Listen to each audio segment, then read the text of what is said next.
Good morning, madam. Good morning. I'm Sorry, sorry. admitting others. Madam? I'm admitting others. It's Yes, okay. yes, ma'am. Yes, yes, ma'am.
Good morning, everyone. Good morning, ma'am. Morning, ma'am. So, Morning, good ma'am. morning. Good morning, ma'am. Good morning. So, any doubts till now that you have before we start the session? Anything that you want me to clarify?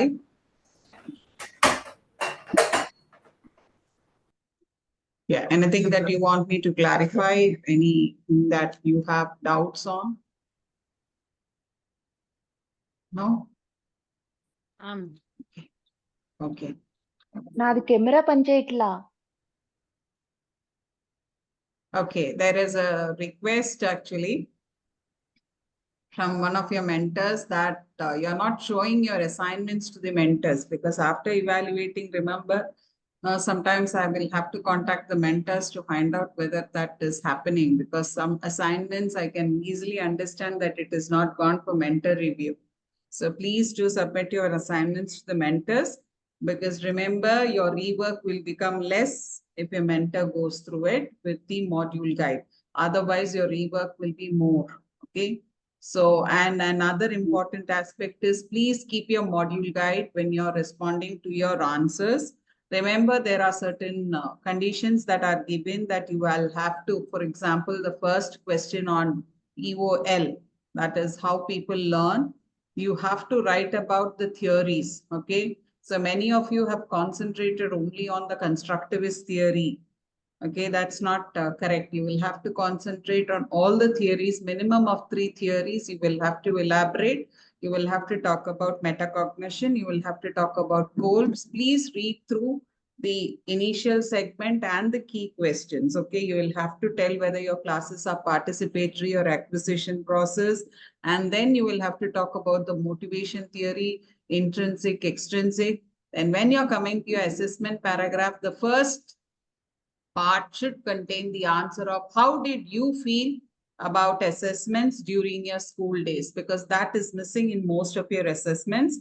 If you check the key questions, if you're going through the answers of the key questions, you will get. That is why I said, please answer your key questions, write it up to 900 words for all, and then reduce it, bring it back to, or you can make it up to 1,000 words and reduce it back. Okay, that becomes more easier. Otherwise, you will find it very difficult.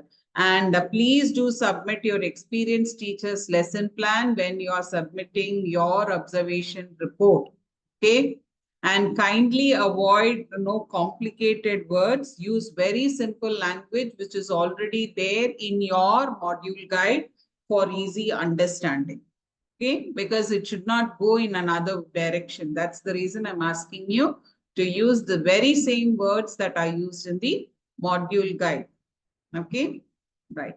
So now let us start today's session. Good morning.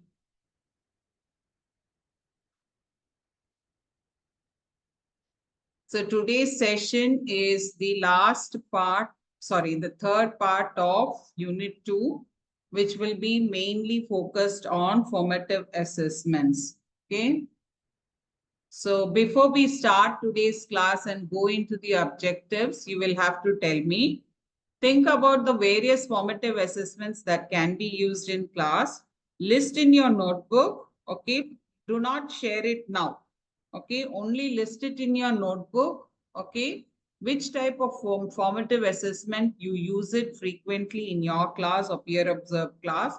Why is it used frequently? And what is its reason for its use? For example, it may be in your class or it may be in your any observed class. What is the formative assessment that you have observed that they use frequently? Why do you think they use it, and give the reason? Okay, justify the use of it. Okay, clear?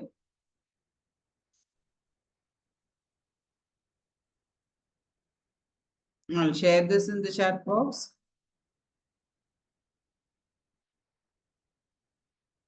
Yeah.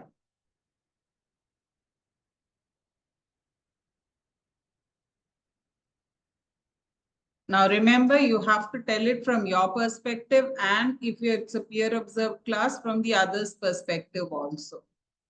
So please make a note of it, then we will proceed.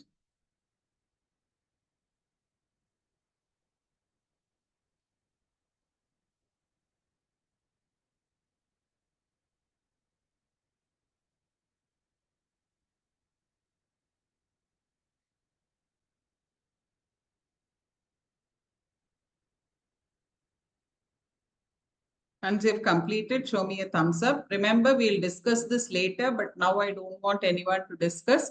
We'll just make a note of it and then we'll go forward.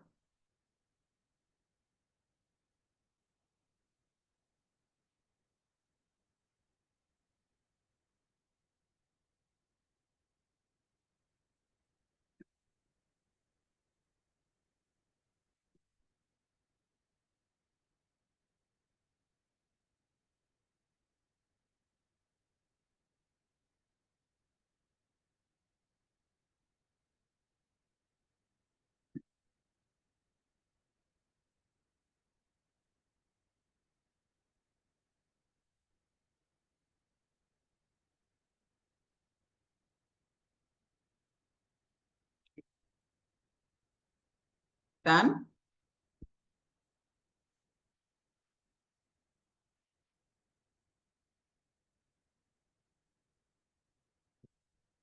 All of you have completed? Okay, done. Now let us look at today's learning outcomes. What are the advantages and limitations of commonly used formative assessment methods used by teachers in their classroom practice? Why is it important to check the students' learning at different stages of the lesson? What strategies do teachers use to make classroom questioning effective? Why must students be provided with opportunities to show their thinking and progress in learning? Okay. So these are the key questions that we will be looking in today.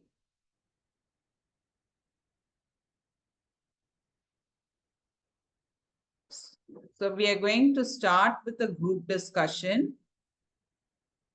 Today it will be 4 groups, okay? And here, please make a note of it. 1 and 2 will be group 1. This table, please make a note of it. 1 and 2 will be group 1. I'll just change here.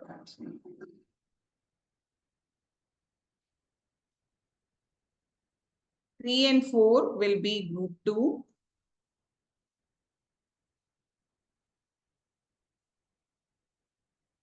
So you will have to discuss the advantages and disadvantages. Teacher questioning, direct observation, short answer questions, multiple choice questions, matching block questions. Matching block is you have multiple matching. A, B, C, you have from A to B, B to C. Okay, that is matching block. Okay, or A and B, matching. Flashcards, practical skill test, group presentation. So you will have to tell each one's advantages and limitations. Please understand. Okay. I'll share this reference with you. Copied this part. I'll share it so that.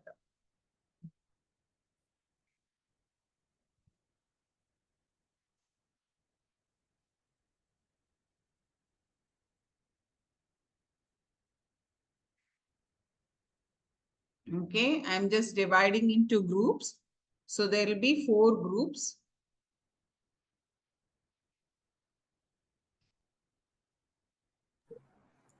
Ma'am, can you share the template one more time, ma'am, into the screen? Okay, just a minute.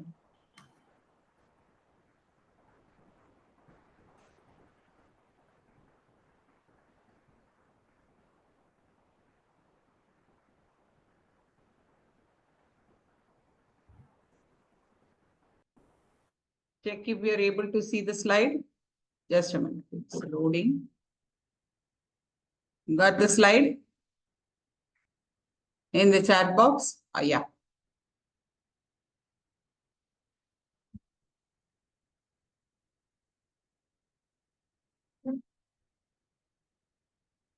So your activity is 10 minutes, okay? Then we'll come back and discuss.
Sai Sudha ma'am is in which group? Shilpa ma'am. Oh, Yes, ma'am, Shravanti. I am in group 1, ma'am. Can you please? I will just check if I can. I Yeah. cannot. Sai, just give me the co-host, no? Yeah, ma'am has given me into the group 4, but I am in group 1. I just came out of the maybe due One to second. Shravanti, hold on. Shravanti, hold on. Sai, are you there? Yes, ma'am. Sai, just make me co-host, please. You. Oh, sorry, sir. No problem. Yes, ma'am. Yeah. And Shravanti needs to go to which group you said, Shravanti? room 1, ma'am, group 1. Group one. Yeah, Um, room. put her One in minute. group. One minute. Yeah.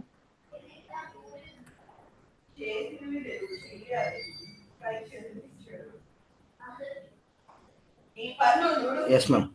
Done. Done. Okay.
Okay, so I think you had a very good discussion.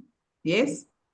Now, please others note these points, and if you have the plan of pursuing your diploma, this activity is really going to help you there. Okay. So note down all the advantages and disadvantages, what the others are going to speak. Yes. So yes, group 1, you can start for the topics, Yes, teacher ma'am. questioning and direct observation. Good morning, ma'am. Yeah. Ma'am, here the advantages of teacher questioning is the first advantage is, ma'am, it encourages active participation, ma'am, where all these learners involved in it. Second Okay. advantage is what we understood is we get to analyze, evaluate, and arrange informations accordingly. Third thing is, there is immediate feedback happening, ma'am, so that we can adjust the lessons accordingly. Fourth is there is collaboration happening, and there is also peer learning. Because of collaboration, they get to learn with the other learners. So ultimately, there is peer learning happening. The last point we understood is we all, as we support the learners, ma'am, they become even confident. It just increases or boosts their confidence level, ma'am. That is Very the good. of Mm. teacher questioning, ma'am. So coming to disadvantages, ma'am. So it may take the time consuming as questioning may take time during the class time, ma'am, especially if the students struggle to respond or if the discussion were off topic. And at times, no, ma'am, this potential may be biased. Like example, like children who are very active. Sometimes teachers may unconsciously ask more questions to certain students who are very enthusiastic, very good in vocal. So this may lead to the uneven opportunities for the others to participate, ma'am. And also due to this anxiety for some students may cause anxiety when during the questioning time and may take more time for them to answer, ma'am. Now, ma'am, Yes. yeah, we have the next. Yeah, just a minute, Yes, Manjari. yes. Any other disadvantage can you think about in teachers questioning others? Ma'am, The teacher may target maybe probably one student. So that also targets sometimes, Yeah, the that teacher came with potential for for bias. bias. Okay. Any other things that you can understand? The way Or of any questioning. way if of questioning? questions are Very Yeah, the good, unclear teacher very or may, good, too Kushi. complex, no? yeah, the teacher may not be clear. The clarity may be missing. Sometimes, Yes. the questions, the student may not understand the question. And Okay, in some okay. No, cases, only I few don't think so. students may That was concentrate. Kushi's point. Kushi, can you elaborate on your point? Yes, ma'am. What Like was the way of questioning is like it depends upon the construction of that question. So the way you ask the question, the same way he cannot understand. So if you change that question, he may understand. So if you go with the same question type of thing, the students may find difficulty there. So that Yeah, like for example, you ask on the same level, Same level. and there is no scope for extending or elaborating the question. So that causes a lot of harm to the students' understanding. Very good. Any other? Any other? Ma'am, and even if they are being asked in the same level of questions, only few students may respond, ma'am, while the others stay passive. Unequal engagement will be happening in the class. Yeah, and like for example, you talk about different types of learners, it's only catering to one type of learner. Right. That is one, right? So some students may give correct answers without fully understanding the material, ma'am. This may lead to memorization or luck. By luck, they may give the answers as it was a random No, question. for question answering, there is no luck actually. No, they'll have to answer, right? Ma'am, They'll as have it to was, answer. But no, there may be a prompter in the class who may prompt the answer. Okay. Yeah, ma'am, see, even Shilpa for is the given intro, it's more teacher-led rather than yeah, student-led. and Please do make a note of all these points. Yes, Manjari. Sorry. sometimes we see that the introvert students, they don't come up. The extrovert students, they always there at the front.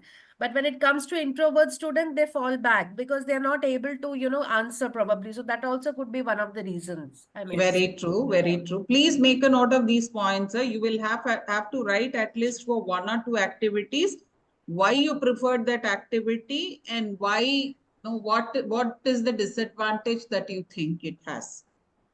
Okay. Yeah. Can we go to the next one? Yeah.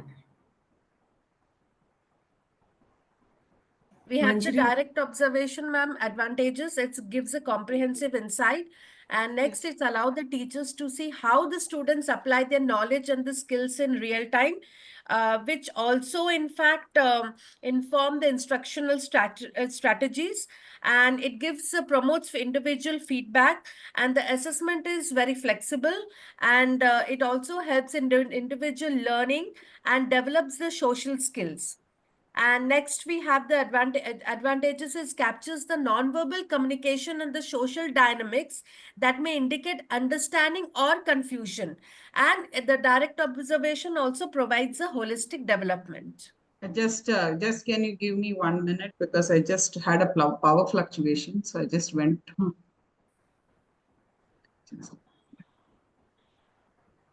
Okay, that's real good. Okay, that real time one. Yes, ma'am. Real time, they can apply Individual the knowledge. feedback, yes. Flexible assessment, right. Individual learning, social skills, captures non-verbal social dynamics, very good. Provides holistic development. Development. Does it really provide holistic development? That part I'm a bit doubtful. In the sense, ma'am, sometimes direct observation in the sense holistic development. Suppose the student is not able to. I'll just stop the screen share. It becomes easier for Sure. me. Yeah. Yes, yes. So sometimes what happens, ma'am? Suppose the student is not the direct observation by the teacher.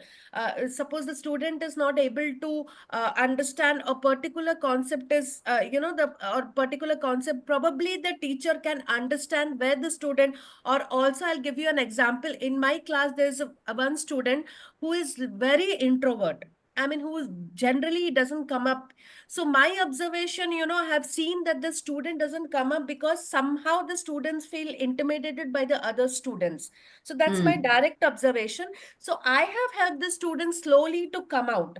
So now the student is actively participating in all the activities because I have given the confidence to the student. So Very that, true. do you think, comes under the holistic development? See, for me, where I got a doubt, I'll tell you. Whenever you're doing direct observation, for example, it's a group work.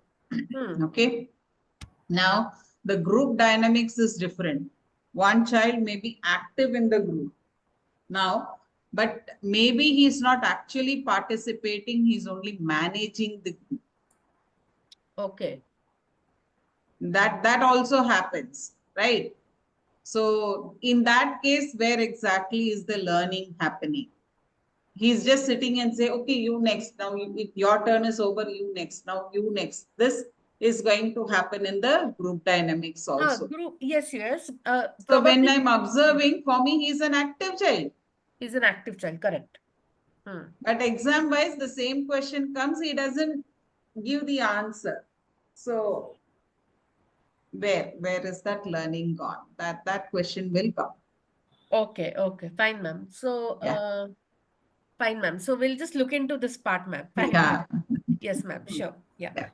Yeah, when it comes to disadvantages, ma'am, as usual, like it may be the teacher's bias, like observation relies on the teacher's perception, like which may be introduced bias in. Like different teachers might interpret the same behavior indifferently regarding to the children. And also, ma'am, time consuming. Like when it comes to observing and documenting individual student behavior, especially if the class is having too many of large class, like more students, it's very time consuming, ma'am, and may not be feasible in every class. Also, it's limited to the observable behaviors. Like observation mainly captures the visible behaviors and actions, which may not always reflect a student's internal thinking or understanding of a concept. Right? Like the child may not be, though he is having the capability, maybe he was not very active, as you have told now, right? No, ma'am, the Yes. child's behavior also matters here, how he was in the class. And it is very hard to quantify. Like while observation provides qualitative insights, ma'am, it can be harder to quantify or compare Very true. across the students. Very true. That's Un- absolutely correct. Correct. Unless it was structured and checklist or rubrics are used. Very true. And Yes.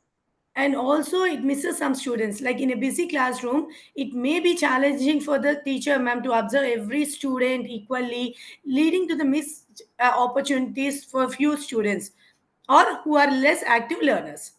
Very true. Very true. And even it requires skill, ma'am. Like example, effective observation requires a teacher to have a good observational skills, so the ability to interpret what they see accurately. This can be especially difficult for fewer teachers or in large active classes. Like if all the children are very active, very few are inactive, it may be difficult for the teacher to observe individually. And even it is very difficult to record too. Like while teachers observe, no ma'am, they must also manage the class and continue the teaching, making it very hard to document the observation. It's very difficult to document each and everything for every class in real time, which may not go according to the flow of the lesson. We may miss few concepts of the lesson during the lesson plan, in our lesson plan. Very true. Well, that was a very nice point, actually. Quantity and quality and observation does not capture the all aspect. So you have covered here that holistic is not covered, and it's Yes. only limited to behavioral part. Very nice. Yeah. Any other disadvantages you see in teacher observation? Other group members? You can stop sharing, Manjini. Any other disadvantages that you think that will be there with this teacher observation? Ma'am, over here, your previous question, I wanted to attempt to answer like the one which you had asked over there previously. So I thought about it, ma'am. See, we always have a tendency in a group activity, especially, we make a person, we make a child a leader who never participates or probably who participates but cannot write. So at least, 1% of the, like whatever that the child goes through, like we have seen in many cases, they are very active, but when it comes to the written part, they don't write because they are not involved and they don't like studying the text. So generally what I do, I make those children the part of the group activity, and I make them the leader, so they will encourage the other children to study the text. In the whole process, at least one person, they will study the text. So that is okay. We'll come to that part, Manjari, in the later part. Okay. So to what extent should we look at the learning happening in our classes? So Okay. that is where I said, like, no, I'm little bit doubtful about the holistic part. Okay. Also. Other Okay. than that, nothing. Yeah. Okay, fine. Oh, yes, Yeah. ma'am. Right. Next group 2, Yes, ma'am. short answer and multiple choice questions. Second, ma'am, I'm sharing. Yeah, sure.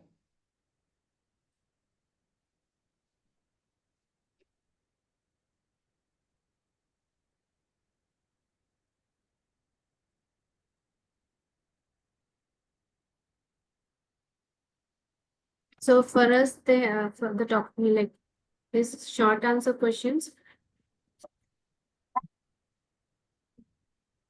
multiple choice questions, and question and answer.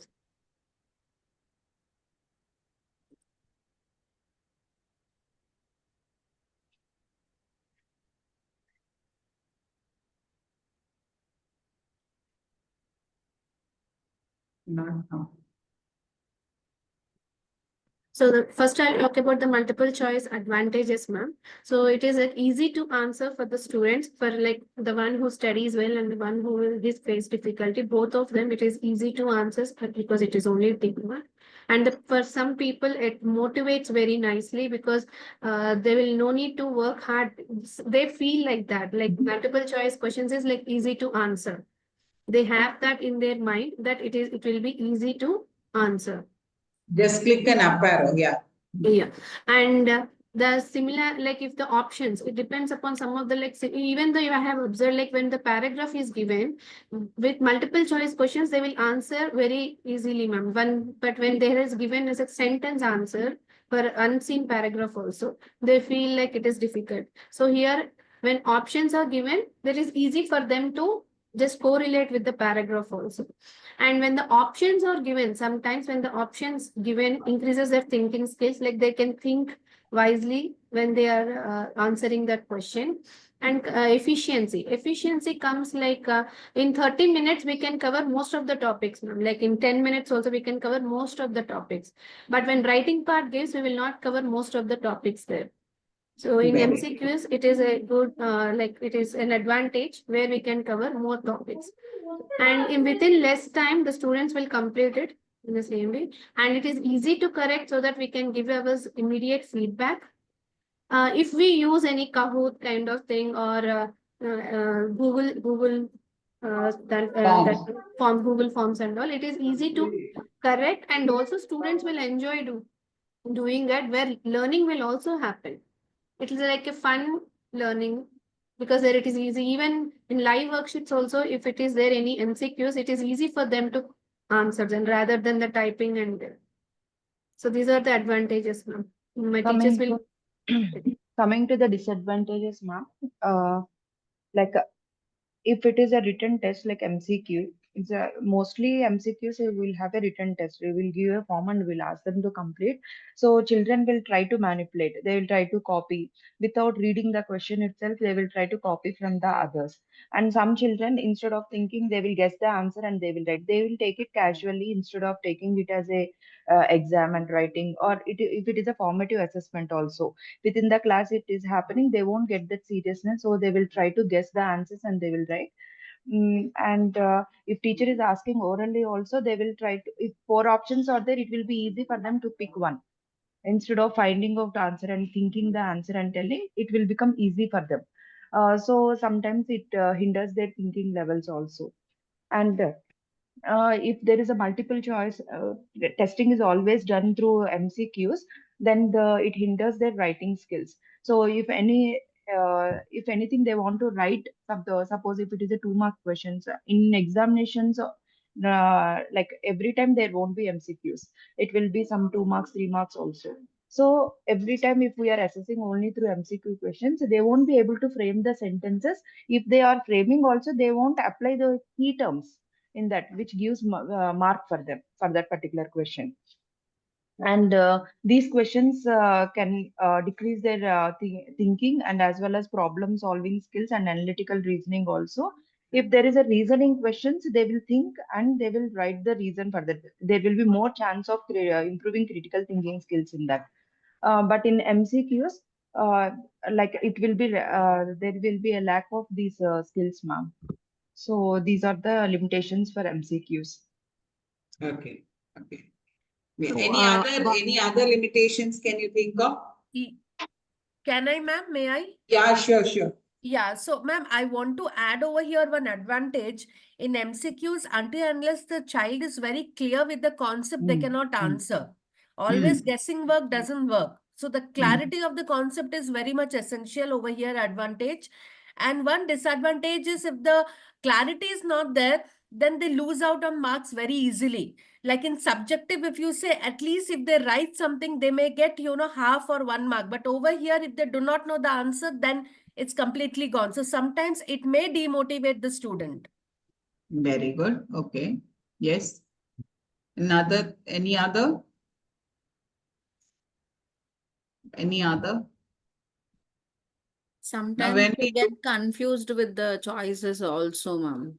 Okay, they get confused with And the also, choice. ma'am, scoring is like equally, ma'am, like it is easy to score, and also if you are not good at the Easy concept, to it is like lose also. lose also. Both are. But MCQs are considered to be an accurate and reliable method of examination, isn't it?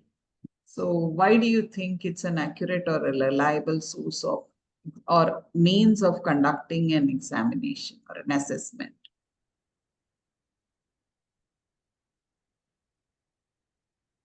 Yes, ma'am. Like Manjari ma'am said, like until and unless child is very good in the concept, if he is very clear in that concept, then only he can answer.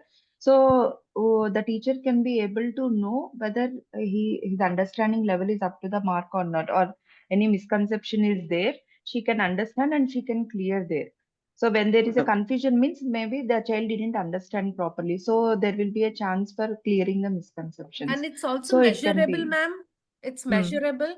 Like when you call, when you take any kind of subjective or descriptive questions, ma'am, the child has to write each and every child's, answer. It's unique.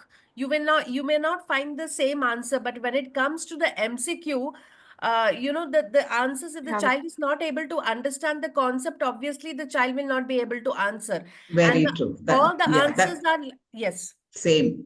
That's same, the same. reason why it is more accurate and reliable source of an assessment. Yes, it's same Okay. answer. And even Yeah, for that's teachers, it is easy to correct.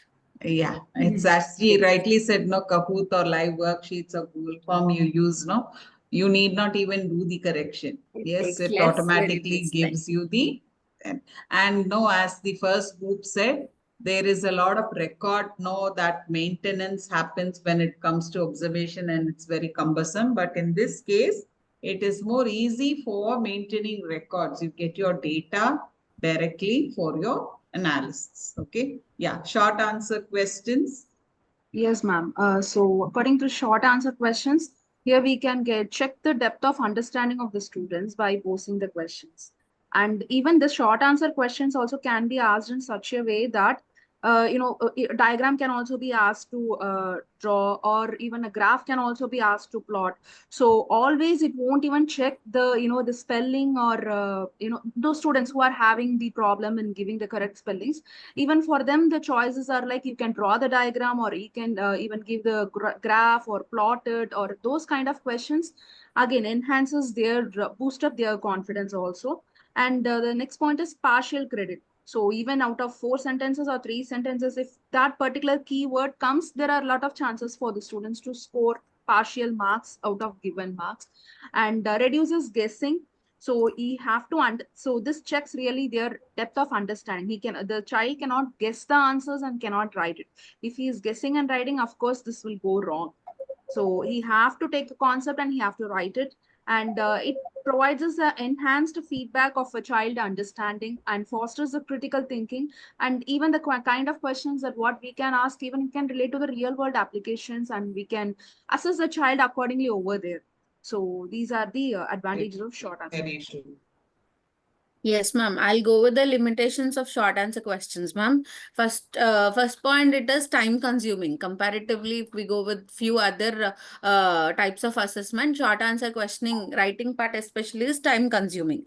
Next is it is less scoring. As Sharmila ma'am said, if we get the keyword, we can give the marks, certain marks. But if the word is not given and the student picks up some other word to explain the same, also sometimes we will not be giving marks. So it is obviously less scoring. And then no detailed discussion. If we have given a topic, the child knows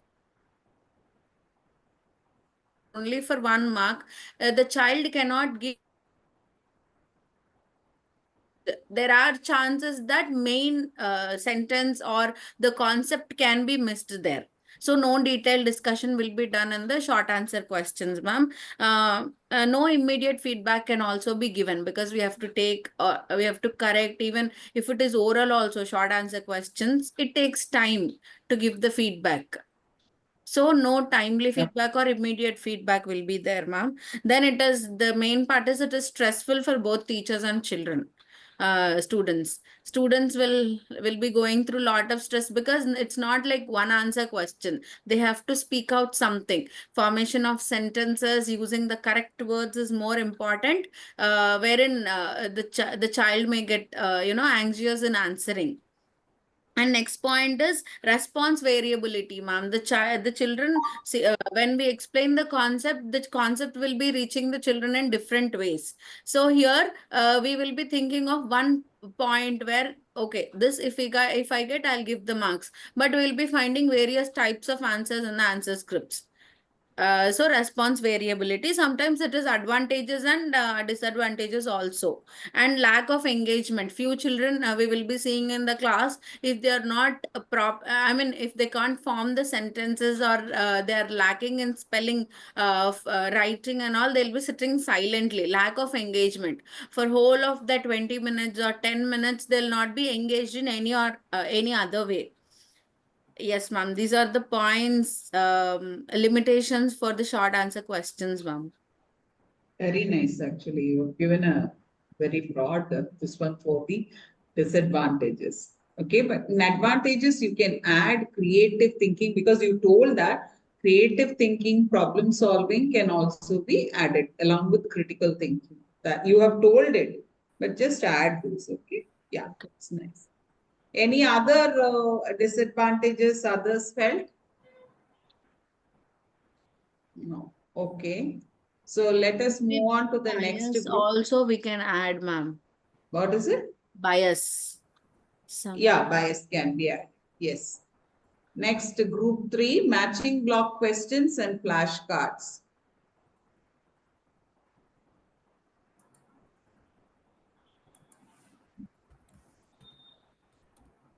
Yeah.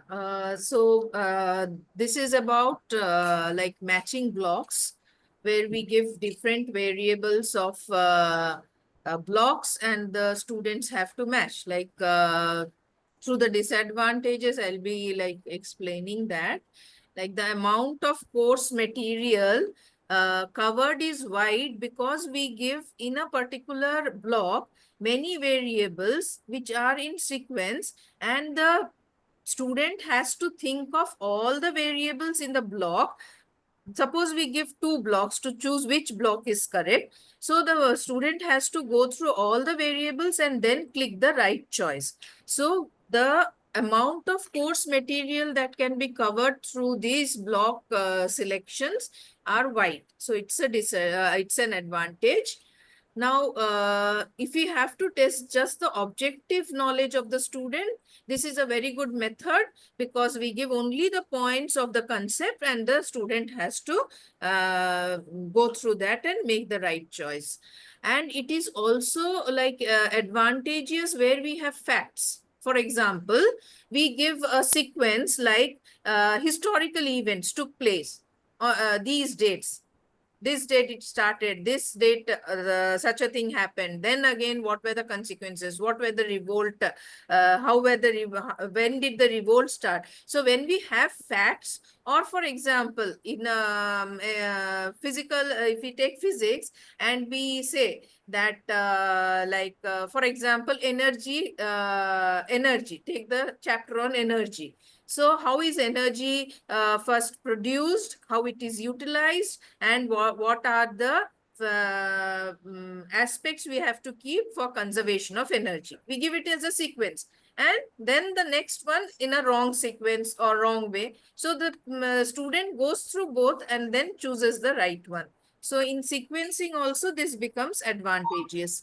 Now there are least chances of guessing, because if a student guess one point of the block, he may go wrong in the others also. It is like a chain connection. So if he guess just by guessing, as we did in short answer type questions where multiple choices were there, the student can still guess an answer. But in this case, guessing becomes very less because he has to have a knowledge of the entire block. So these are the advantages. Now, what are the disadvantages? Like it is very ill-suited for gauging learners' higher understanding. Like an analysis, synthesis level doesn't come into the scene when we are doing a block choice. Like he only goes to the superficial, goes on with the superficial concept that he has got, he or she has got. Then answering matching questions will be little tough because it's time consuming, as he has to go through the sequence of both the blocks. Or suppose if we give 3 choices of block, first he has to go through all the 3 and then make a choice of the right. So it is a bit time consuming. And when sometimes when we give too many options, like suppose we have 4 aspects in a block and then we ask the student to choose, there are too many options the student has to focus on. So that might be cumbersome and create confusion. So these are the advantages and disadvantages I found. Like if anyone can add on to that. Can we just look at, no ma'am, where we can use it and where we should not use this? Okay. So You have already said where we can use it, like for example, date and physics, like energy forms and all that, where we should not use this. Ma'am, if the question has varied answers, those places Very we can't true. use it. Example, can you tell? Example. Because that makes understanding more clear. Okay.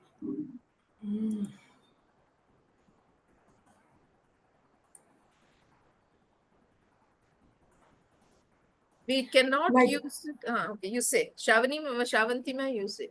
Yeah, ma'am, when it comes to like pre-primary itself, when we ask, like example, fruit, when we give a fruit, green color fruit or king of the fruit or two questions, we give the mango. Mango may be green in color, and when we have varied answers for the same question, then we'll may get the confusion. Child may get confused. Okay, okay. Like there are open-ended questions, right? Can we use this multiple blocks for open-ended ones? Open-ended We question. cannot use it. Yes, but or can you use it for character analysis in case of English? No. No, you can't use those blocks for character analysis also. So open and We can't even use this for application based questions, like because applications are more, maybe more in number. So what we want specifically may not be available over there. Is that will work out, ma'am? Here, application based questions. that thinking that it would be an example, right? Can you just tell us that example? What you're thinking of? Ma'am, your voice just got break, ma'am. Can you please repeat? Can you just give the example of what you were thinking of? Okay, so suppose if I want applications of interest, or let me take an example of compound interest. So there are a lot of applications of compound interest, but if we think narrowly, it will come under the point of banking and interest. But not only that, population increase, population decay, that is also an application of a compound interest. So exponential increase, exponential decrease, and many things are there. Decay of organisms, these are all will come under applications of compound interest. But so these broader areas cannot be covered in this. Okay, yeah. That again comes under open-ended part of it. Yes. Open-ended explanatory questions like essays, type questions. Yes, like that yes. we cannot use. See, for example, there will be different statements about a character in a particular story or thing. So now you can't match different lines. You can have multiple matching. I'm not talking about that. What is the character not for that type of questions you cannot be answering because it is again perspective taking. It depends on the student's perspective. So there it gets changed. So that is why question, like higher order hot things. style. Yeah, that type also you can't be giving that type of questions. Now group 3 is over. Group 3 flashcards is remaining. Group 3, we have flashcards. Rafia ma'am will be explaining advantages and Aarti ma'am the disadvantage. Yes, sir. Rafia ma'am, yeah. Ma'am, you're on mute.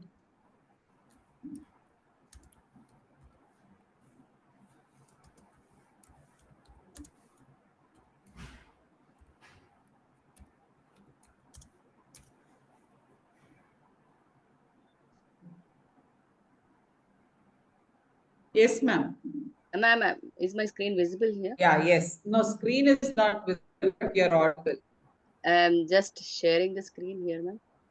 Sure. Okay, maybe so there's some problem. I think I'll just read it out. So we Yeah, got now the it came. Now it has come. So it's all about the advantages of flashcards. So flashcards are simple yet powerful tools that are used to help memorize and recall learning. So here are the advantages of flashcards. Flashcards are convenient. That is, they are easy to carry, easy to use, and can be taken anywhere. And making them a great tool. Them here refers to the students, a great tool for the on-go learning. Then it is time efficient. Flashcards allow for quick review and practice and making them ideal for students with busy schedules. And improved retention here refers to students here are able to recall learning. That is what they have learned, they are able to retain it. And it's also a part of active learning where flashcards promote active learning and recall, which can help students engage and move deeply with the material. It's personalized. Flashcards can be tailored to individual needs and learning styles, making them a great tool for students who need extra support or review. And it's also versatile in the sense it can be used for various subjects and topics, from vocabulary words to historical dates or science concepts or math also, it can be used. And it's also cost effective, where flashcards as learning tools can be made physically or digitally without much expense. And it's also very easy for the teachers also to create in no time. Suppose if we are going planning for this flashcard activity, then in no time the teacher can be ready with the flashcards. And also it allows for repeated review and practice, which can help learning and improve retention. And also fun, it's like, even when we conduct this activity, it's not only fun for the students, also for teachers also, as the class will be enjoying this activity. So it's on both sides, where learning is more engaging and fun, and especially when used in in games or activities like flashcard matching or charades. So these are all the advantages of flashcards, and the disadvantages Aarti ma'am is going to share. Aarti ma'am, over Yes, to you. ma'am. The disadvantages of the flashcards, limited feedback. If we are giving any picture and we are telling them to explain about that, they will give that picture related feedback only, ma'am. Okay. Second thing, not suitable for all learning styles. Okay. Yes. And Yes. time consuming to create. Designing a effective flashcards can take significant time. Okay. Passive learning promotes rote memorization rather than engagement. Actually, that is wrong. Flashcards are a part of active learning. Okay, ma'am. It allows lot of engagement to happen, and there is lot of scope for open discussion when you have flashcards. But the problem here is your open discussion may go beyond the boundaries of your classroom process. That is a disadvantage. Okay, ma'am. One more point I have, ma'am. If we are Yes. using flashcards till 6th class, it's okay, ma'am. They are very active. But if we are using this to 8th, 9th, 10th, they will not show that much interest in this, ma'am. No, I ma'am. observe this thing. I disagree, ma'am. I use it on a regular basis. I use it for grade 10th. Okay. It I sometimes disagree. depends on the learners, Depends ma'am, on the actually. learners also, It ma'am. depends upon the Depend on the learners. class. Yes, and Hmm. even it's pretty visual. Like, see, children, especially when you introduce a concept like I use it for reported speech. This is something which is very difficult for them to understand if I explain it on the board. So I use it. In fact, the students have understood it in a very, it was very quick for them to understand because they're seeing it. It's visual. But So if we, flashcard is a one, yes. but Manjari ma'am, if we are showing the PPT, all that, it's okay now, ma'am. Flashcards. See, PPTs always we will not have the technology, no, ma'am. Technology is okay, but flashcard is something which is very easy to make. Like I prepare in half an hour flashcard. It's not very easy. Always, you Yes. don't require pictures to be stuck. Flashcard is just small, chart paper. You can write it and you can show it. That becomes a flashcard. In half an hour, we prepare flashcards. It's very And easy it's and it's a very, very effective teaching tool, I feel. yes, and Aarti even ma'am, very easy to recall the topic also, ma'am, Absolutely whenever very we easy need. to recall the topic. Yes. Aarti ma'am, which class Hindi do you deal with? 9th and 10th, ma'am. Right. You have this Muhavare and Lokoktyam, right? Write it in a Yes, ma'am. flashcard, show it in the class and ask them to make sentences of their own, apply it on their own. You will find it how interesting it is. Because they'll start using it their own sentences, and you will find that's where I said your class will become an open discussion area, and it becomes difficult to curb the discussion. That becomes a problem when you're using flashcards. But flashcards as such, it's very good if you are using it, especially for higher classes. You can ask even students to prepare flashcards for their easy recall also. That is actually a very effective strategy of learning. But I am having Muhavre 235, ma'am. Ma'am, you can use it for tenses. See, we have the past tense, present tense. So you can just write and show it to them. Even for story also I'll use like, them. yeah, Like, so now, after, absolutely. next then what happened. Yes, story, it is a And very, very effective 235 tool. you have, okay, say that you have 20 students, okay, how many will each get, ma'am? Maybe 20. It is how we actually divide and give, and each day you give 5 to each student. Your work of making them learn 235 becomes easy within 2 to 3 months. Okay, it is up to you how you use it, but it's a wide open area. But I'm telling you, the only problem that you will be having is making them stop in the class discussing over the flashcard that even in your kindergarten, the moment you show a flashcard, you can't stop them from discussing that. It becomes very difficult. Ma'am, I Ma'am, have and one. also the picture should be clear, ma'am. Like if it is a confusing picture, again, more discussions happen, and also. Yes. I started Ma'am, I have one strategy actually, as you told, how to stop that conversation. Normally, like, in my grade 6, when I was a grade 6 teacher, we used to have that in PYP, we used to follow. So we used to have something called as traffic signal, ma'am. So whenever we used to make them do this discussion, we had this red signal and green. So they had to always follow that. So when they start the discussion and all, before that, we do the green signal. So they start, and red. So yellow one, if they have any questions and all at that particular time, like, when they want to discuss. So, or we have to tell them something in the middle, we just show them that. So that is how we can at least control that. So they get used to it. So their, their mind will be there like, okay, the teacher is raising that. And without conversing much with them, we used to follow this sort of strategy. We had cue cards, like cue cards. There was one cue card with a plus sign. Means if anyone wants to add on to this. So students are tuned to that. And then for think, pair, share, 2 people thinking and that a flashcard.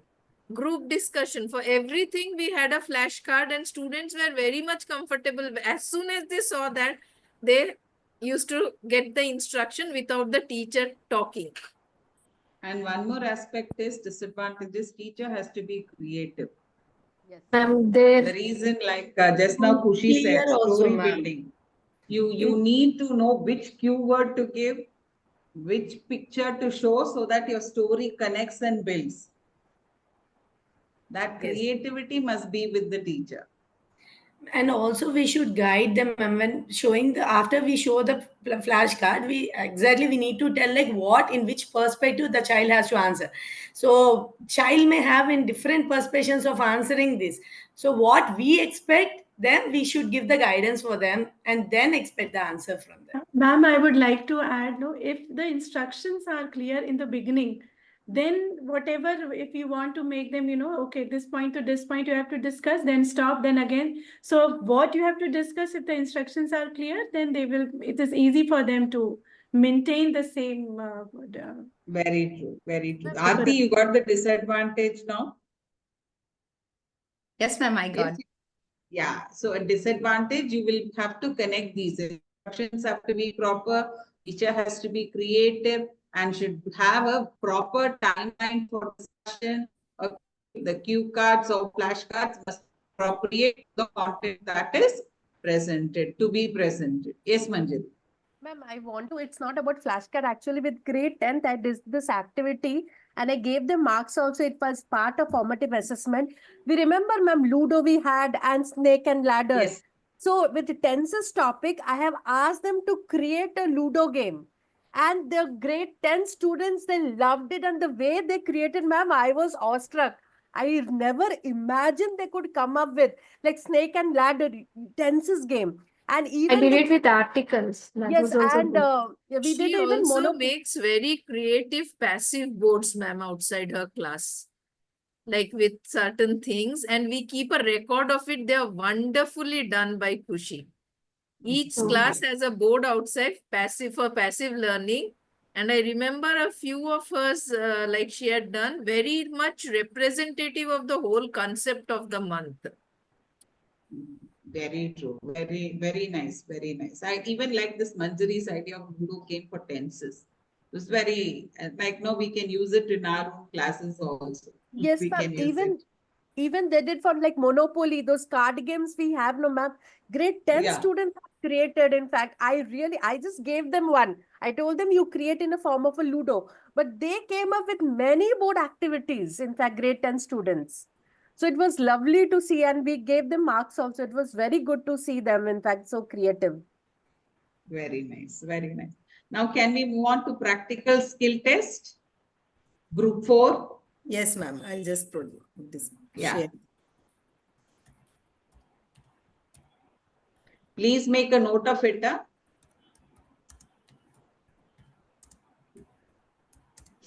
Yeah. So, ma'am, I'll just start with the practical skill test. So here, when we are talking about the first advantage of it, we see that we can actually direct assess their skills, because normally when we are talking about any particular content that we are teaching, we also have to ensure that, the skills that are developed, that has to be checked properly or not. So normally, as a science teacher, that we do a lot of activities, like it may be a lab activity, it may be any particular theoretical concept that we are teaching. First of all, it is very much fun for the children also, because recently I taught them light. So when we were teaching light, it's normally when we just do it in theory, they don't understand all the principles like refraction, reflection and all, and dispersion. So all these things we had to choose appropriate activities based on that. It was very engaging automatically, like, it made their learning fun, and they were very easily grasping the concepts, ma'am. So that is one of the very, very important points that we find, that practical skill test is very important. That's the reason, not only for grade 9 and 10, but right from the junior classes, we should ensure that students are exposed to the lab, and they should understand what the equipments are, how they should use it and all. So that is one thing, ma'am. And it promotes real world learning. That is what I had given example for.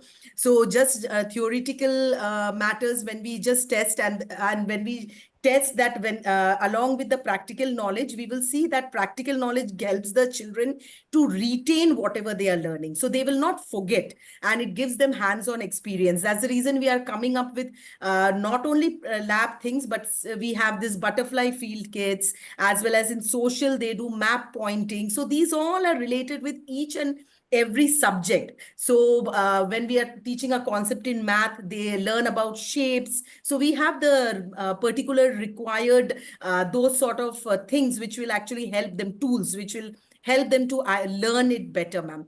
And practical skill test also helps helps the teachers or the mentors to give them immediate feedback, ma'am. So the child will also understand where they are going wrong, and it also helps the teacher also to make a check on the teacher, that okay, the child is learning, or can I go ahead with the concept, or do I need to do again a recap? So it is a beneficial thing for both the teacher as well as the student. So that is one more advantage. The other one is, ma'am, as I have told you, enhance retention. And the last one is critical thinking and problem solving, where practical tests are often helping the students to think critically and also solving the problems under realistic conditions. So it is helping them in the application part rather than just learning the content as a theoretical thing and writing the exam. So these are all the advantages, ma'am. And I think so my friend will be going ahead with the disadvantages. Yeah, ma'am. When it comes to disadvantages, resource intensive, ma'am, and expensive also. Like practical tests even often need specialized equipment, and even material and space is also required. Setting up all and maintaining all these resources can be costly. And Very even true, very true. yes, ma'am, like impacts like schools or institutions with limited budget, they can't provide all these instruments. And also And safety, even I will practical say. testing opportunities also they are unable to provide. And the next point is logistical challenges. When it comes to logistical challenges, managing practical tests for large group is challenging for the instructor or the educator who is there. And even due to this equipment availability also, they are unable to provide for each and every student. This is the challenging for the school or even the institution. And time constraint takes longer to conduct and evaluate than written test, ma'am. For Very even true. practical skill tests take more time to conduct than traditional exams. Because as each student typically needs to be assessed individually or even in small groups. And this can be a challenge for larger groups when even each student will be assessing one-on-one. It is within a limited time, we are unable to assess them properly. And next one is subjectivity in scoring. Like even with rubrics, practical assessment often involves some level of judgment from the instructor, Very true. which can lead to the inconsistent grading. Okay. Like different instructors might grade differently based on their own perception. Very true. Yes. If rubrics is not perfect, then it can lead Yes, to ma'am. such sort of. Yes. Now Garima ma'am will go on with group discussion advantages. Yes, ma'am. So for the group discussion, the first thing, any project has been given by the teacher. First thing is it enhances collaboration. So when children are there, they know that this is my team. And then they start, collaborating and talking to each other. So that way the interaction happens in the class related to the topic. And that's how, the teamwork develops when children are doing that. Then it also develops the critical thinking. So what critical thinking that, they will start planning execution of the work when they have made that this is my team. So because the project is there, who is going to do what? So they started segregating work and then they started, pointing it out. Okay, this is the sequence that we have to do.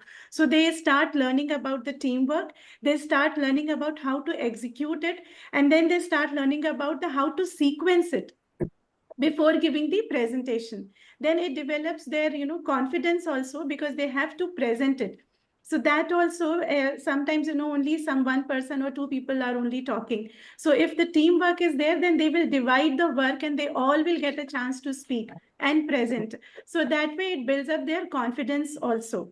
And they learn also that different types of study skills, so that I know that, okay, this way, if I will do it, I will be able to complete. But other children, those who are there, they might have different strategies. So that's how children will come to know about different strategy to complete the work. So that's how this project presentation helped them to build their and encourage children also to speak in the class. Now, Ambika will be telling about the disadvantages. Like even uneven contribution, because some group members may contribute less, ma'am. Because even if it is a group work, all may not involve. Like Yes, as very true, earlier they very true. said, only one student will be allotted for one work, so that he may not participate in everything. Yes. And even difficult to assess individual performance. So who is performing well, we are not able to assess at that time. And even it is also time consuming, like group presentation take longer time to organize and may require multiple sessions to accommodate all the groups. And even dependency on group members. Performance can be affected because if a member is absent or not contributing equally, may impact the entire group activity. And even some like difference in ideas or working style can lead to the conflict, affecting that group dynamics and the quality of work. That is about group discussion design. Any other points others have regarding group discussion and practical skill test? Ma'am, I like to add one point regarding Yes, practical Chaitanya. skill test. Coming to the disadvantages, ma'am, sometimes in practical skill test, children might not behave properly in the lab, touching the things without permission, and it leads to safety measures should be taken properly. If not, a child will get affected. So, okay, that's in the lab. In the lab. Yes. Safety precautions have to be catered to. Yes. Any other? Ma'am, Can everything come under practical skill test? And what about demonstration? Demonstrations also, while the teacher, while giving, in fact, showing it to the student, they have to be very clear. They have to do the preparation in advance. It's not like coming over there and then, arranging the material or everything.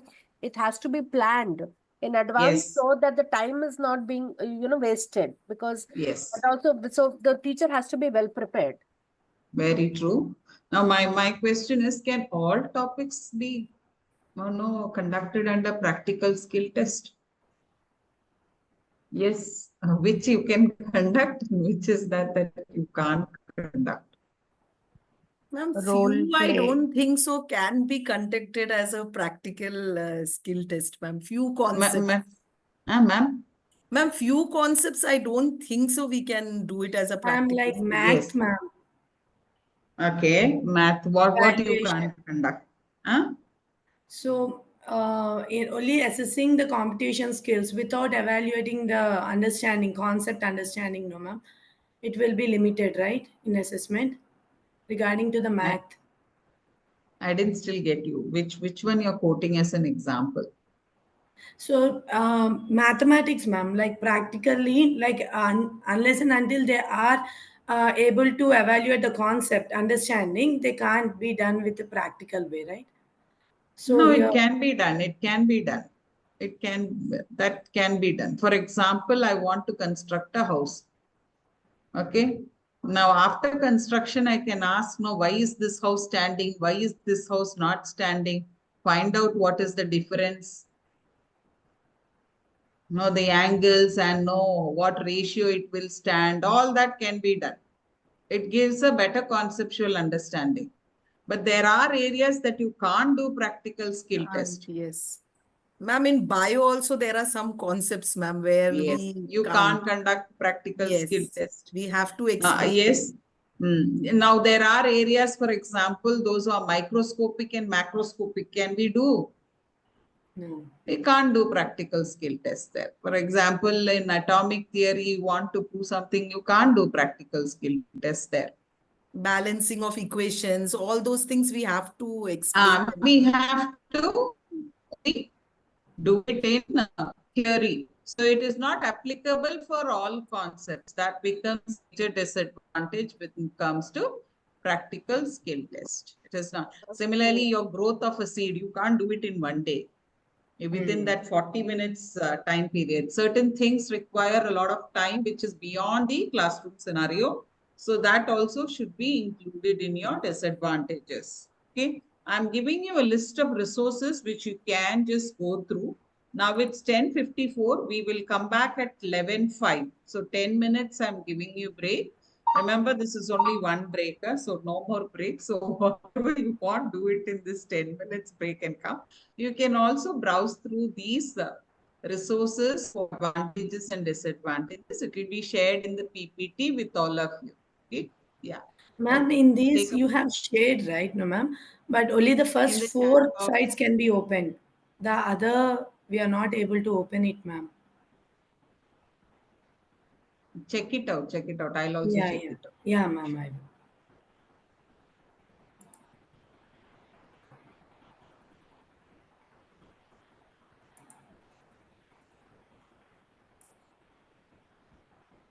To open all.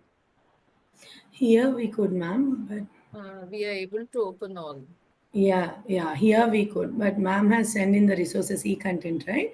The first four we are able to, but the next one we are not able to open it.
Yeah, you can come back.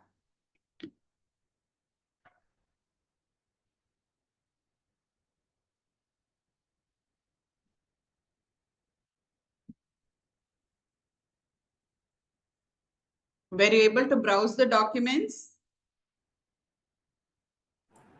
Yes, ma'am. Yes, ma'am. Yeah. Yeah. It's all the links are working. Yes. Yeah. Now remember, I asked you in the starting that to note down all the different types of formative assessments. So now I want you to individually take time, think and answer. Ma'am, excuse me, ma'am. In the disadvantage of the practical skills, ma'am, like I graduated from psychology background, ma'am, psychology. So we have practical classes, right?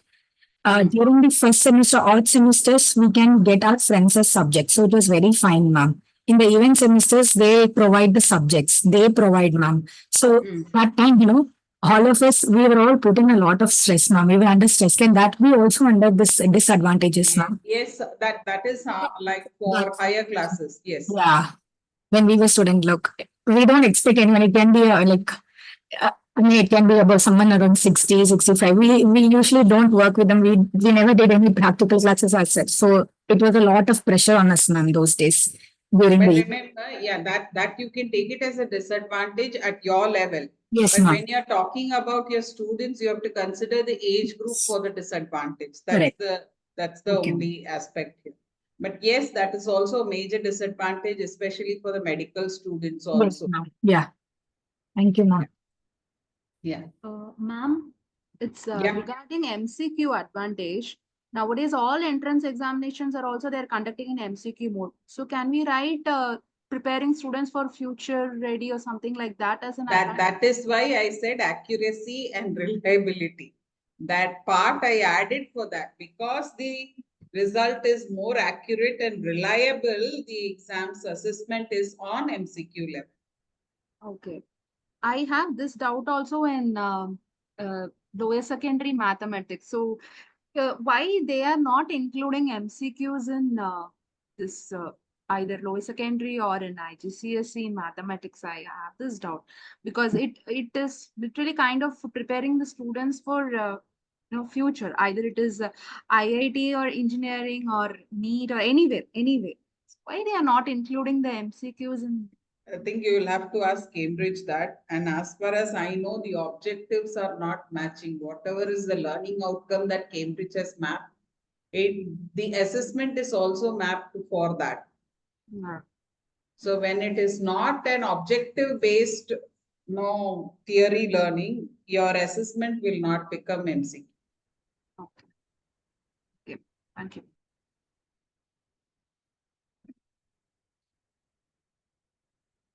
Now connect with your first pre-knowledge or prior class activity. This. Okay. You remember this? I have asked you to note down. Now I want you to talk about how will you conduct your formative assessments in the beginning, middle, and an end of the class. And why is it important? First, you write down the assessments in the beginning, middle, and end of the class. Then how to do pair work, I'll tell you. So based on that, you can understand, like you can evaluate or assess why is it important to assess the student at every stage of your lesson.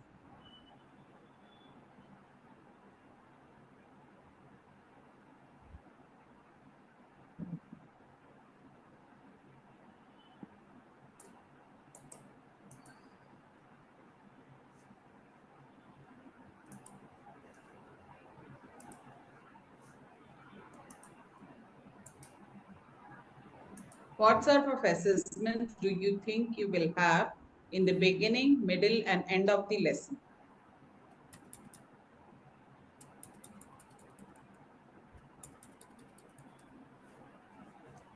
Connect with your other two sessions that you had also earlier.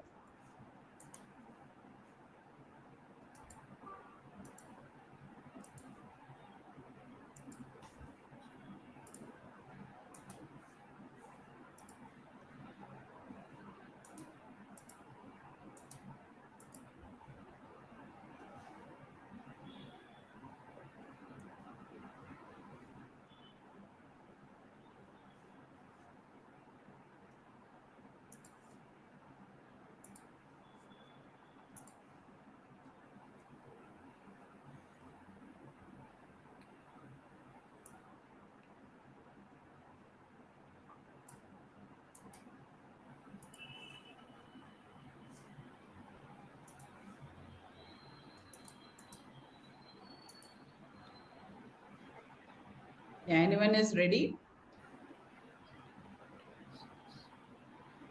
Ma'am, shall I just try? Yes. So in the beginning, we can have think, pair, share, picture Pair share. study, flashcards. And like in the middle, we can have a questionnaire, then hot questions. What is the topic? Topic, suppose we take atomic structure as a topic. Okay. Okay. So we go with the prior knowledge. What is an atom? Think, pair, and share. Okay. Okay. And then we give a picture study of any structure, like which has a content inside and a super and a surface. So connect that, we will later on connect it in the middle of the chapter with the atomic structure, as we show orbits, the nucleus and everything. And then in the middle, like we can have mini plenaries of like thought-provoking questions, like how does the nucleus like encompass the protons and the neutrons without the electrons colliding to it because of the charges. Okay. And then we can have an activity in the middle of the lesson, like we can give them some materials and ask them quickly to construct the structure of an atom after they have learned what is the structure. At the end, we can have quiz, a presentation, Okay. short answer questions like MCQs. So Okay. that can be done in the end of the chapter when they have to recapitulate all that they have learned in that day's session. Yeah. Anyone else would like to? Ma'am, can Yes, I? ma'am. Yes, ma'am. Yes. Yes, Manjari. Yes, ma'am. So the topic is, ma'am, reported speech. So in the beginning of the class, ma'am, we can have flashcards where we introduce, in fact, we just not introduce, we recall the tenses using the flashcards. So that can be the beginning of the class. So once the concept is taught in the middle, once after the concept is taught, we can have MCQs in the middle. In fact, as whether the children have understood the concept or not, we can give Okay. the MCQs in a form of a worksheet.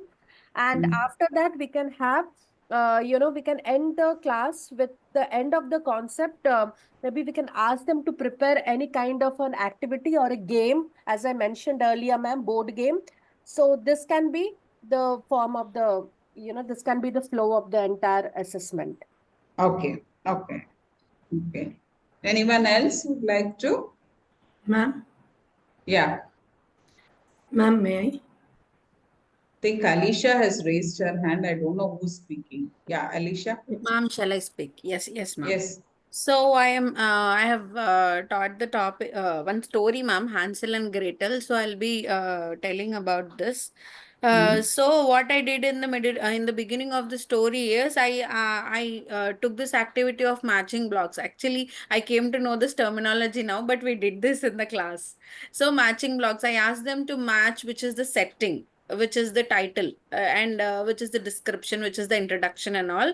Uh, like Before the story or after the story? before the story, ma'am, because in the previous classes we have already explained what is the setting. Okay. No, basic understanding was already done. So during the explanation of the story, first I tried to know whether they understood the concepts or not, like prior knowledge check in the form of block questioning, ma'am, matching the Okay. blocks. Then in the middle of the class, in the middle of the lesson, I took the flashcards. Like while explaining the story, I have shown, like Manjari ma'am has already told, I have shown one picture and I asked them to build the next line.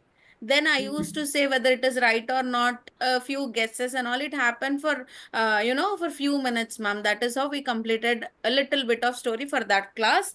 Then at the end, we had quiz. about Ah, who is who, and we had a group discussion, and I had this activity, ma'am. I have drawn a box on the board, and I have divided the board into two halves, and I have divided the class into two groups. And first, like sequencing, first situation, a group A will write, second situation, one person from group B will write. No, that okay. sequencing I have done, maybe like it's more like a group discussion, ma'am. Oral and Okay. written also. Yes. Yes, ma'am. Eh, Just a minute, actually. So your setting is not about the story. Your classroom objective is not about the story. It is more about the setting of the story. Ma'am, the major objective is the story, ma'am. But prior knowledge will be about the what are the features of the story.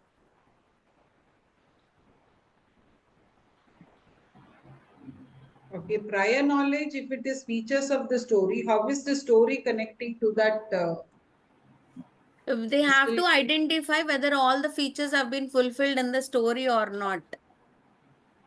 Okay, now I'm not getting that connection still. Ma'am, actually, it's like the story time, ma'am. So they'll be understanding how to write a story. Ma'am, So as I understood, like features of the story means it's humorous. Like that you mean, ma'am? No, it no, was no. no. Actually, what she's saying is there is like setting characters, Ma'am, these are the right? elements of the story. Introduction, Elements. elements of the Elements of the story. story, not So features. is this story used as an application to identify the elements of the story? Yeah, yes, ma'am. Excellent. Yes, ma'am. Then that, if that is the case, then that cannot be the prior knowledge, isn't it? Ma'am, actually, after explanation, this is like this was the second story I Then have taken. Okay. explanation, second story, I can understand. My question is, if what is your objective for that particular story? Which age group are we talking about? Third grade, ma'am. Third grade. Okay, so third grade, thinking that they have not gone through the story, I can understand. You tell the story and then ask them to find out the elements of the story. What I Isn't it? understood, ma'am, what happens generally when we introduce a story, like we tell them the elements of the story. So it starts with the introduction and the building of the characters, and then we have the climax, and then we have the falling tone, and then the conclusion. So what Yes. we generally do, these are the elements of the story. We tell them these are the elements. Now, after maybe telling a story, we tell them to fit into those in that particular element. So suppose we give them the climax and we tell them, what do you think is this? Is the introduction of the story or the plot setting or the climax? This is what I understood from But Ali. my question is, how does it? So you're introducing a new concept in the beginning. You're telling the elements of the story. That is the Story. new. No, no, Ma'am, no. She's case, saying that element she has already I covered. have already explained the elements in the previous Yes, class. Yeah, yeah. that part I They understood, have the picture Alisha. in the book, ma'am. They have picture. My question is, if they have read the story, fine. If they have not read the story, in the beginning, you're asking them to identify the elements from the story that they have not gone through. How That's what, is ma'am. it? I missed this point. They had the picture in the story, ma'am. They had the Okay. picture in the story, seeing that, like, what is the setting? So it's a Okay. village, it's a forest. Then the So characters, how many it has characters? to, so the starting should be with the picture. Yes, yes, yes, ma'am. Okay, that picture actually messed up It everything. might be the comic strip kind of thing which you will show it to them No, first and ma'am. then I took this magic matching the blocks, right? I must mentioning the picture word. I was completely in the matching block, so I was just So relating with the picture, actually, she is going to put the elements, ask them what to and all are there in the picture and match it with the block, yes, the elements of the story. Got it. Right. yes. Now I got it. Okay. Okay.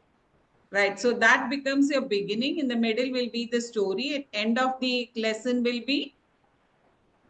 I don't know what do we call it, ma'am. I have asked them to write on the board by like a sequencing.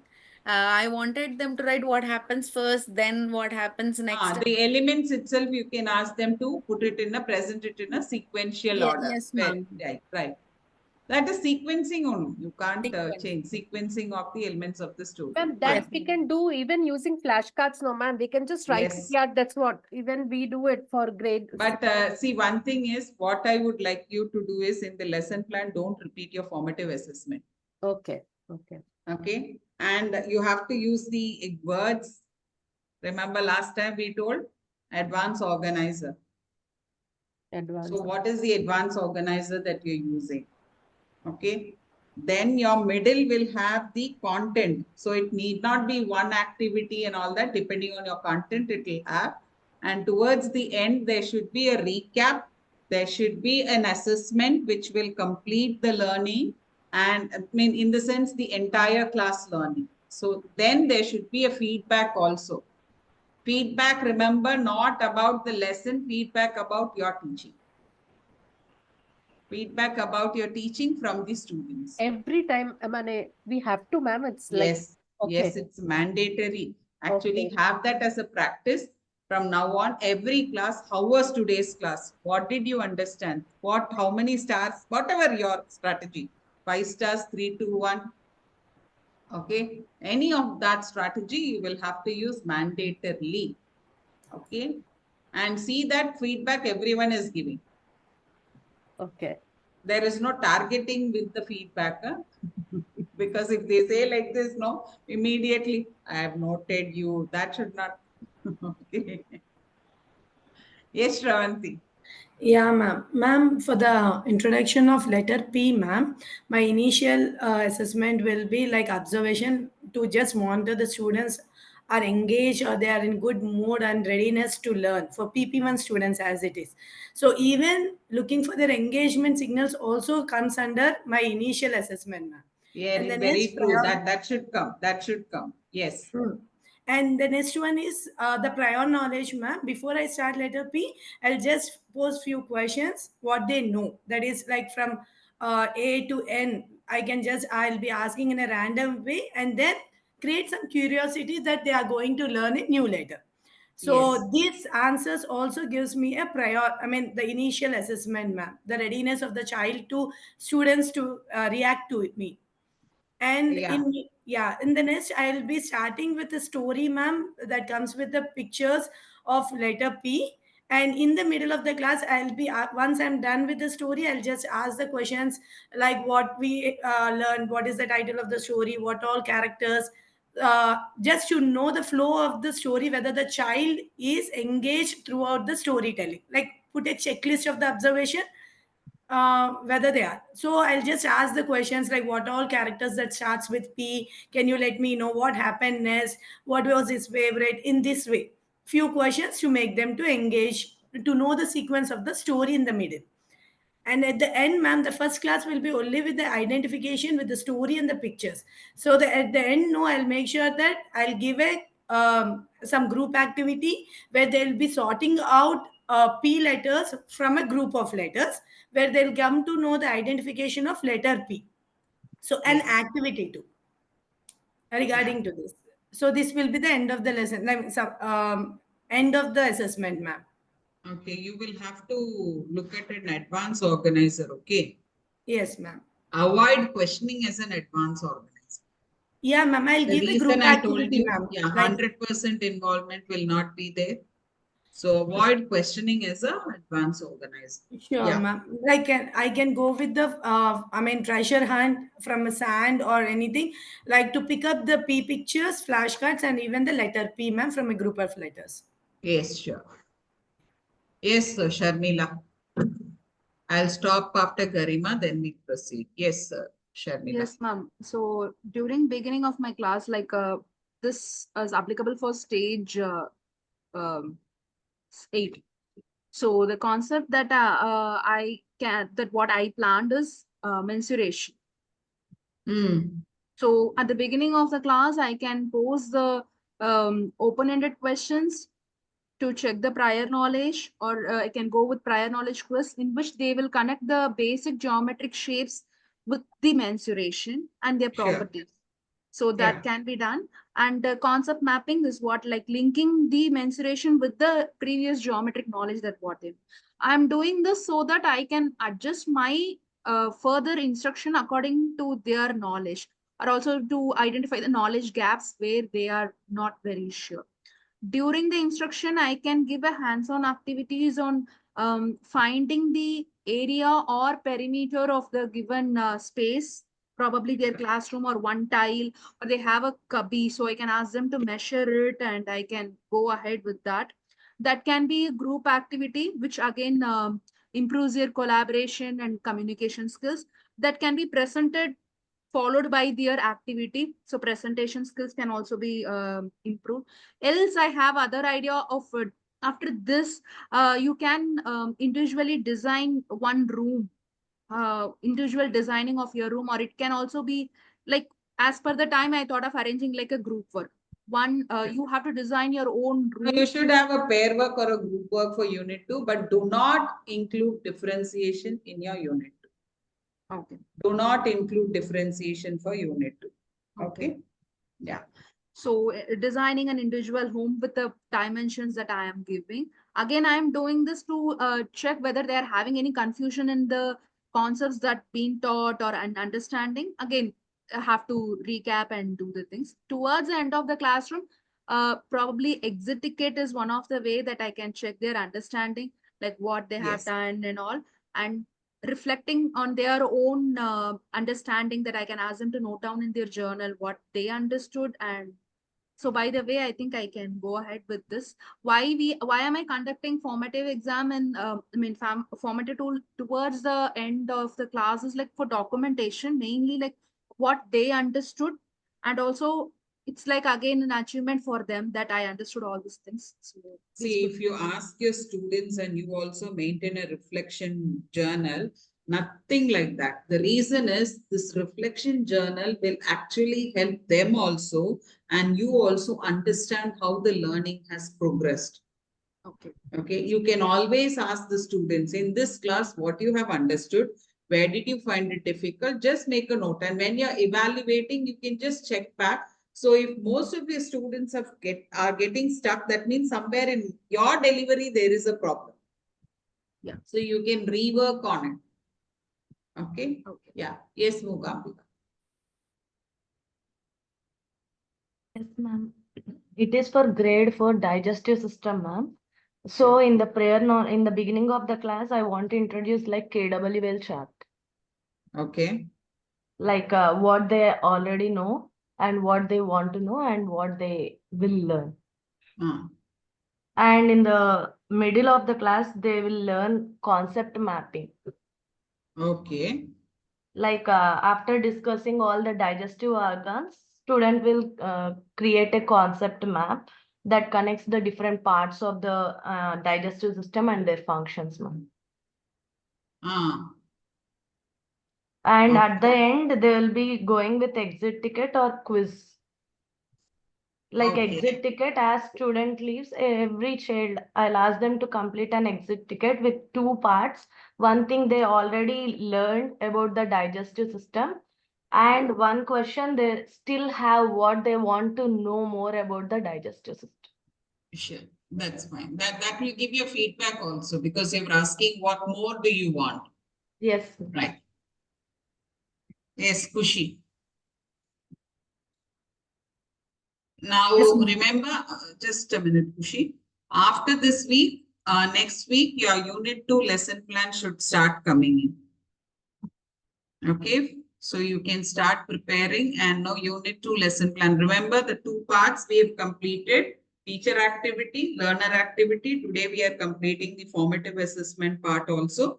I've already written how it has to be coming.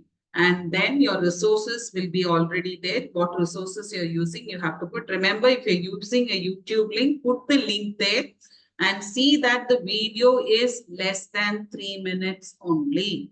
Do not use videos which are more than 3 minutes. Okay. YouTube links you can put there, and please submit your lesson plan from tomorrow if you are ready. Okay. And without approval of the lesson plan, do not first show it to your mentor, get it approved and send it to me.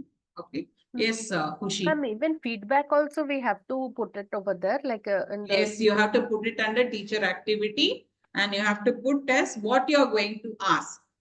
Okay, you're going to ask, for example, a 5-star strategy feedback, 5 stars.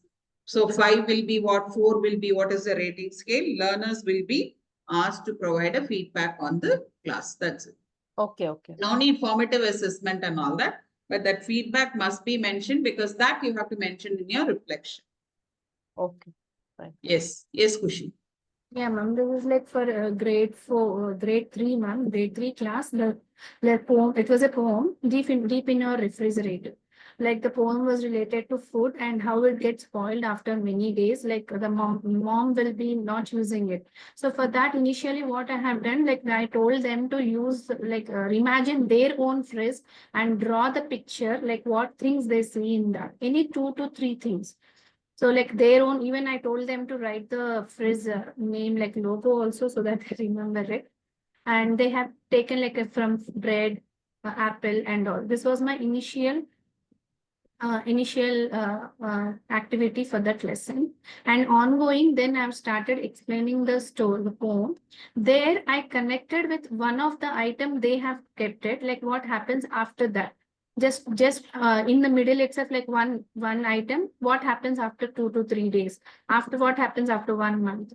Like that, they have usually, like I have made a paper, half paper. One paper is like initial, then the other paper is like after few months, what it happens. They started drawing. By the end of that lesson, they started making like visually, it is like initial it was like that, and after few months what happened, like fuzzy clumps or the spoil, what is observed on it. So at the end of the lesson, as a recap, I told like how can we save or like save this food, how can we make use of this leftover food and all. So that was my closing activity for this lesson. They wrote it on a paper. Very good. So now remember when you're doing it, see that there is a proper, your picture drawing can be an advanced organizer. Okay, it can be an advanced organizer, so no problem there. And next is activities when you're conducting in between. See, when you're saying that you are going through the lesson also, you need to conduct some students' work. Okay, There's so 3 that paras they gave, ma'am. So that's why I have taken 3 fruits through three items in the fridge, so that every paragraph one item they can do it. Okay, okay. Right. Yes, Garima. Yes, ma'am. I have taken resources, grade 8 chapter. So to check I will start the chapter to check their prior knowledge with the KWL about the resources, what kind of and types of resources.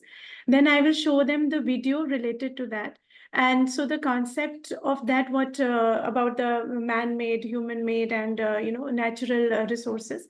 And then that's how I will start my chapter. Then in the middle of the chapter, I will start asking questions and giving them, dividing them into groups to find out and identify different types of resources to check their knowledge, whether what all has been covered till now, whether they have understood or not.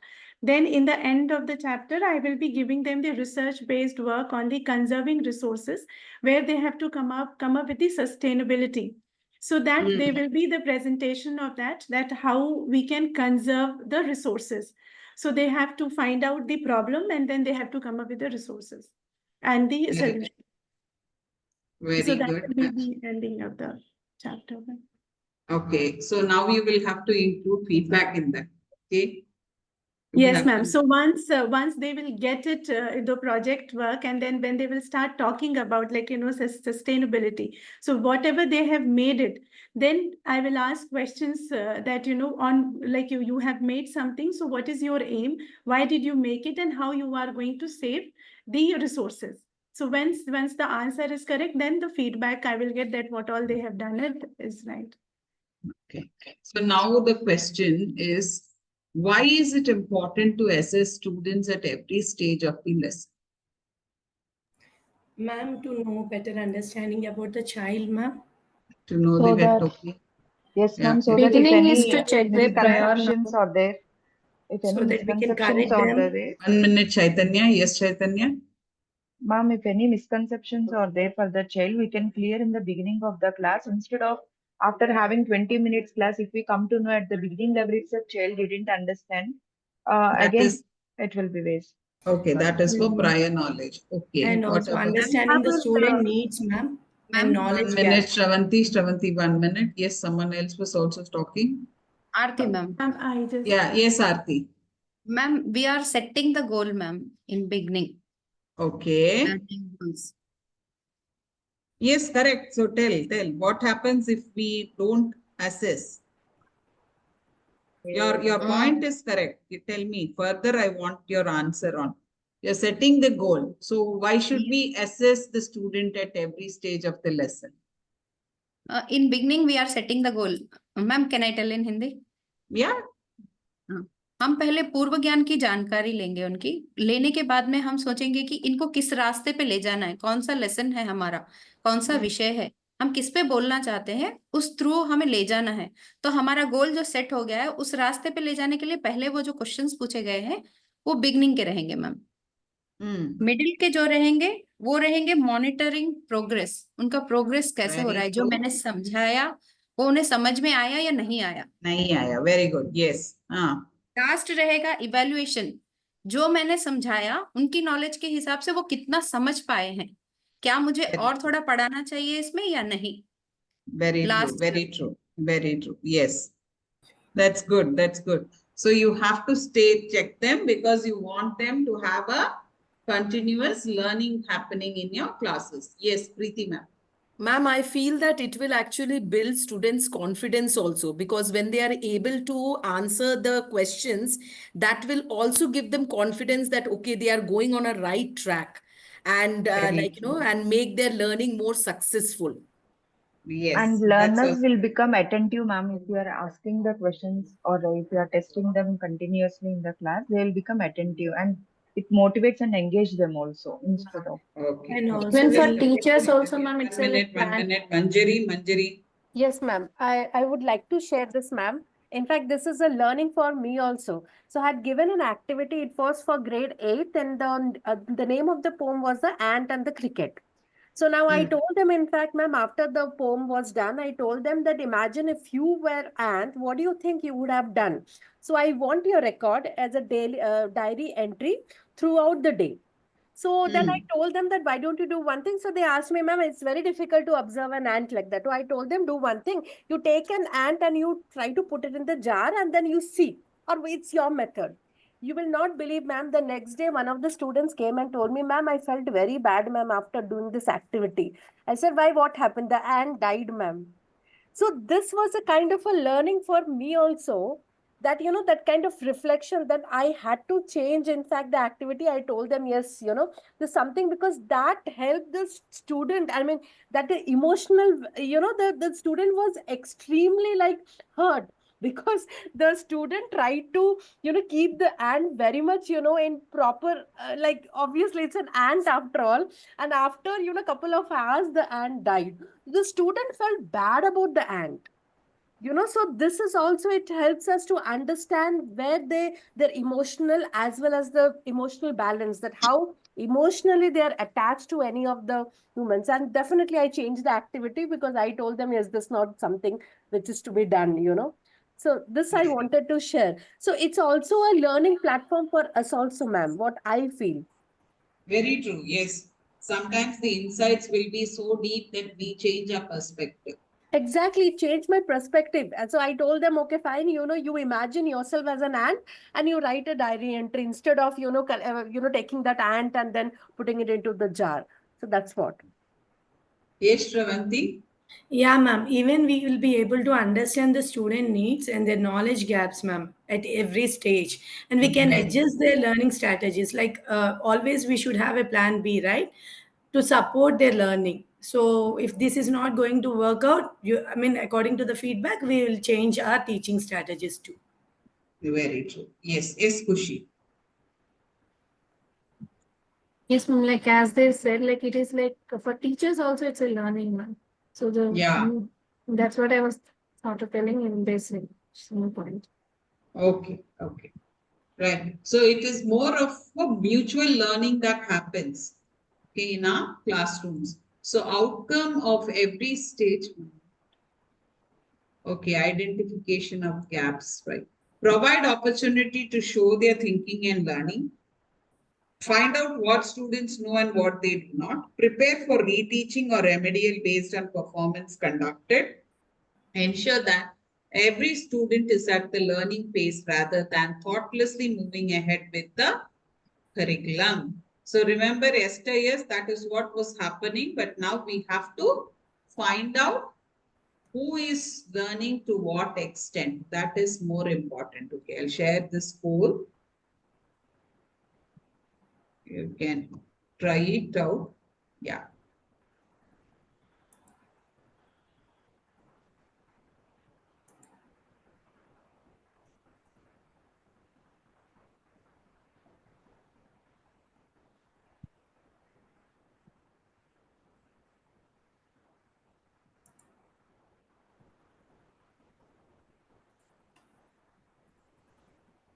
You were able to open?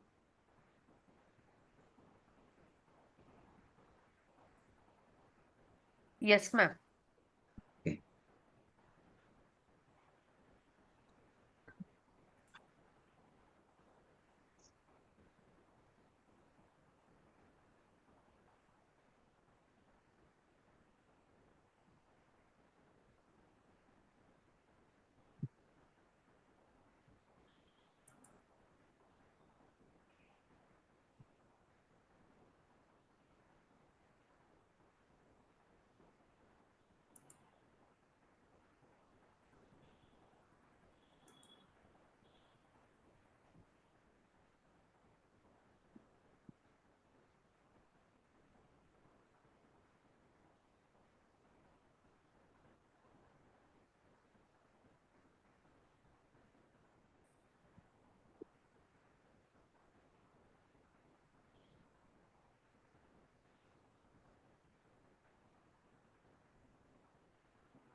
We have completed. Have you?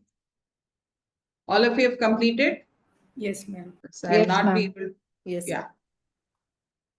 I can see only 12 members.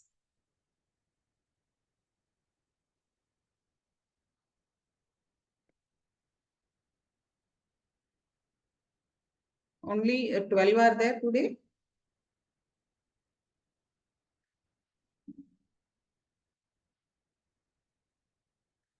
Thirteen are there, ma'am. 13.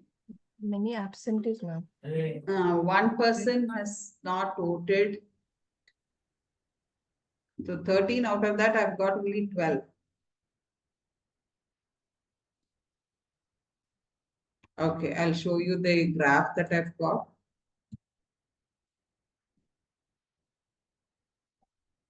This is the graph. Oral questioning is maximum. Worksheet and role play is less. So you can understand. Okay, what do teachers prefer?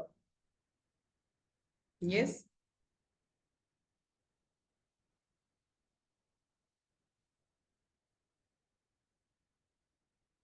So why do you think oral questioning is preferred by teachers? Why do you think oral questioning is preferred by teachers? Gives immediate Preparation feedback. required. Less preparation required. Very good. Time, ma'am, time constraint. So because time is, we go for the role play and any of the other worksheets, it's really time consuming. So oral questioning is pretty quick. Okay. We'll get immediate feedback, ma'am. Very, Quick it's check, very ma'am. flexible and individual feedback can be given. Okay, individual It's a feedback We can can be given. we can question according to the answers given by the students also. We can Yes. change that. And And or one more thing, please don't write oral questioning everything in your lesson plan. Okay, that cannot be. And another important aspect that I missed out is you're submitting your lesson plan please don't submit next week's lesson, because keep in mind that for me to review and give, it may take 2 to 3 days. So keep, okay, 10 days afterwards, that lesson, you write the lesson plan and submit. Okay, so that I can review. You can also make the preparation, because remember, you will have corrections there. So you'll have to correct it and again submit it. So that's the reason I'm asking you to keep 10 days, okay, in between. Okay, now we'll have a group discussion. I've given you the group 1, group 2, group 3, group 4 reference questions, 10 minutes. Yes, Shravanti, actually, we are not able to see you. Shravanti?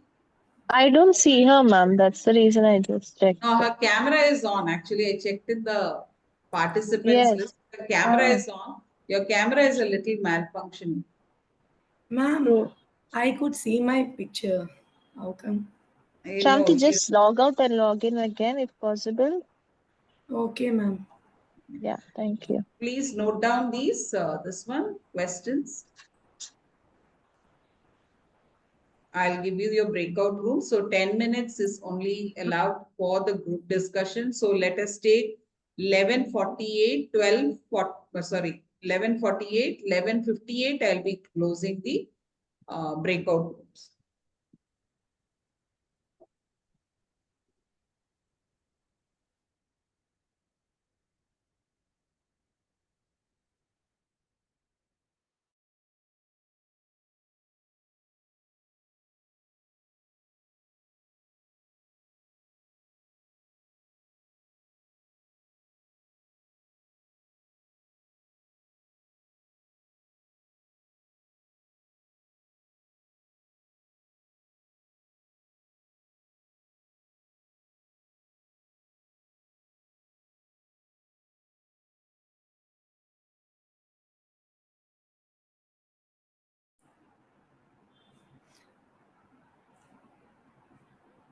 Yeah, ma'am.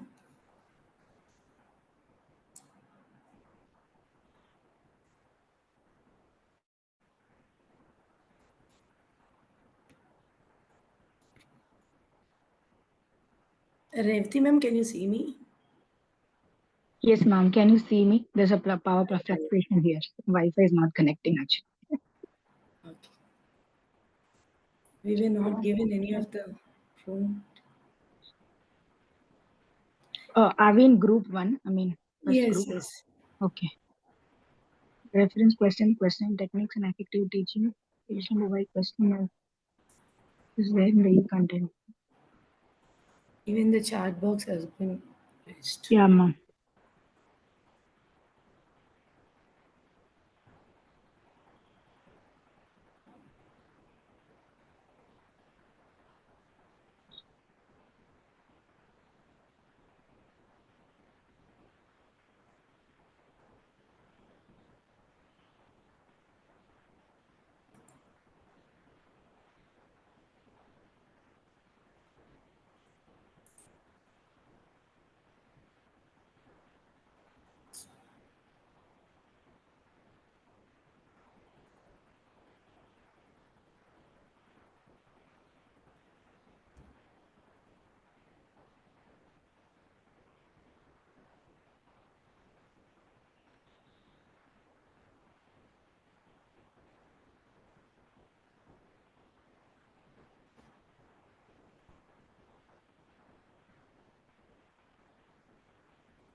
Yeah, ma'am. Can you?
Sai Sudha ma'am is in which room? No, 1 minute, madam. Yeah. Please tell her to go to room number 3. Sudha ma'am, group 4, madam. Group 4. Okay. Just make me the co-host. They are not able to get the task. There is confusion. Co-host? Oh. I had a power cut. I got disconnected. Okay, I'll just Yes, check. Thanks. Group number 4, right? yes, ma'am. Yes, ma'am. Yeah, I'm going. Thank you.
Okay. Now, please remember these two documents are very, very important documents. The reason is one gives you an idea of different types of questionings that you can have in the class. The other, the book is actually very good. It gives about how to use classroom questions as an effective questioning technique. Okay. Yeah. So now let us start with group 1. Yes, ma'am. So, yes, ma'am. So our question is basically how questioning technique is very effective in teachings. So over here, I would like to share a document. 1 second. So, ma'am, it actually helps to maintain the flow and it engages the students with learning and also assess what has been learned and check that what has been learned and is understood and applied. So, after teaching the concept, definitely we will come to know whether the students had understood the particular concept or not and application of the particular concept and also for us to test the students' memory and whether they have comprehended the particular concept or not to initiate individual and the collaborative thinking. So, and I would ask Revati ma'am to take it forward from here. Next, ma'am, we also take opinions of students there, ma'am, opinions of people. We seek opinions from them. We also provide an opportunity, like share our opinions and views. There is also opportunity to seek responses from their peers. They get to learn along with their peers. This is also encouraging creative thought, ma'am. Becoming more innovative, which will foster speculation. And the last point I would say is it is like opinion forming, ma'am, where we can put forth the opinion on this. Shavanti ma'am will continue with the next. Ma'am, the effective questioning techniques in teaching are the first one is wait time or the thinking time. Here, after asking a question, the teacher will pause to give the students time to think before expecting an answer. So, which helps the students to form a thoughtful. Shravanti, that is another group's topic. You will have to talk about why questioning. And the other Okay. document you have not even Because- touched about, the effective questioning part of it. So, yeah, ma'am. So, Yeah. ma'am, it encourages the students' voice. By using the open-ended questions, students are given the opportunity to express their thoughts, ideas, and freely leading to the richer classroom discussions. And also, it fosters a collaborative learning environment, ma'am. Like where during the peer-to-peer interactions, the students can respond to and build up each other's ideas, which enhances the learning through collaboration. And the third one is develop the listening and speaking skills. Here in the classroom talk, ma'am, students practice not only expressing their ideas, even they learn how to listen to the other viewpoints too. And the fourth one is creating an inclusive classroom. Here, the teaching techniques like no hands rule or think, pair, share, this gives an orderly way where the students are not just expressing their ideas through workers, they should follow certain rules when during the classroom environment. Yes. Yeah. Next group. Can we have the next group presenting? Group 2. Yeah. Yeah. Yes, Kushi. Yes, ma'am. So we have like questions, type questions and questioning techniques. What kind of questions, questioning techniques and effective teach, how it is effective.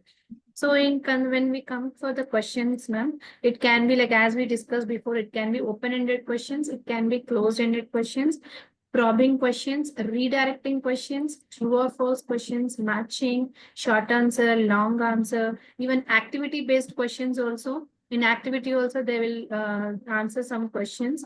So these are all the type of questions, and each and every questions type of question have their own importance. It will mostly it depends upon the students, and also like for example, open-ended questions. Mostly few of people will they will connect with the real-time experience, and they will give the answers to it. Like open-ended means it can their thinking process can be anything.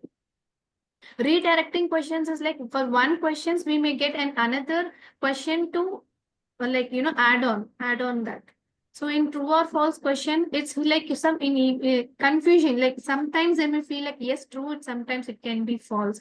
So here the questioning types are in various. So our team will continue. And Okay. questions can be sometimes challenging questions also, Yeah. so which increases their thinking. So they will think more. And also, suppose if you have done with certain concept, like for example, if I have taken, I have explained about the factors affecting the rate of photosynthesis in the plants. So, I can at the last in the last stage of the class, I can ask the children to show it in a graph, like how the factors affecting. Just for every factor, you just plot a graph and show. No need to drop any values, just the graph curve, how it goes, light intensity or temperature, how it affects, they can show. So like the challenging questions, it makes the class very interesting also, and they will think. And at that time, they will discuss with their peers also, like how to do, what to do, like that. So it makes the class engaging and motivating, and also it creates a lot of interest for the children to do those. Yes. Yes, ma'am. So here, redirecting questions is one which we all feel that is also very important.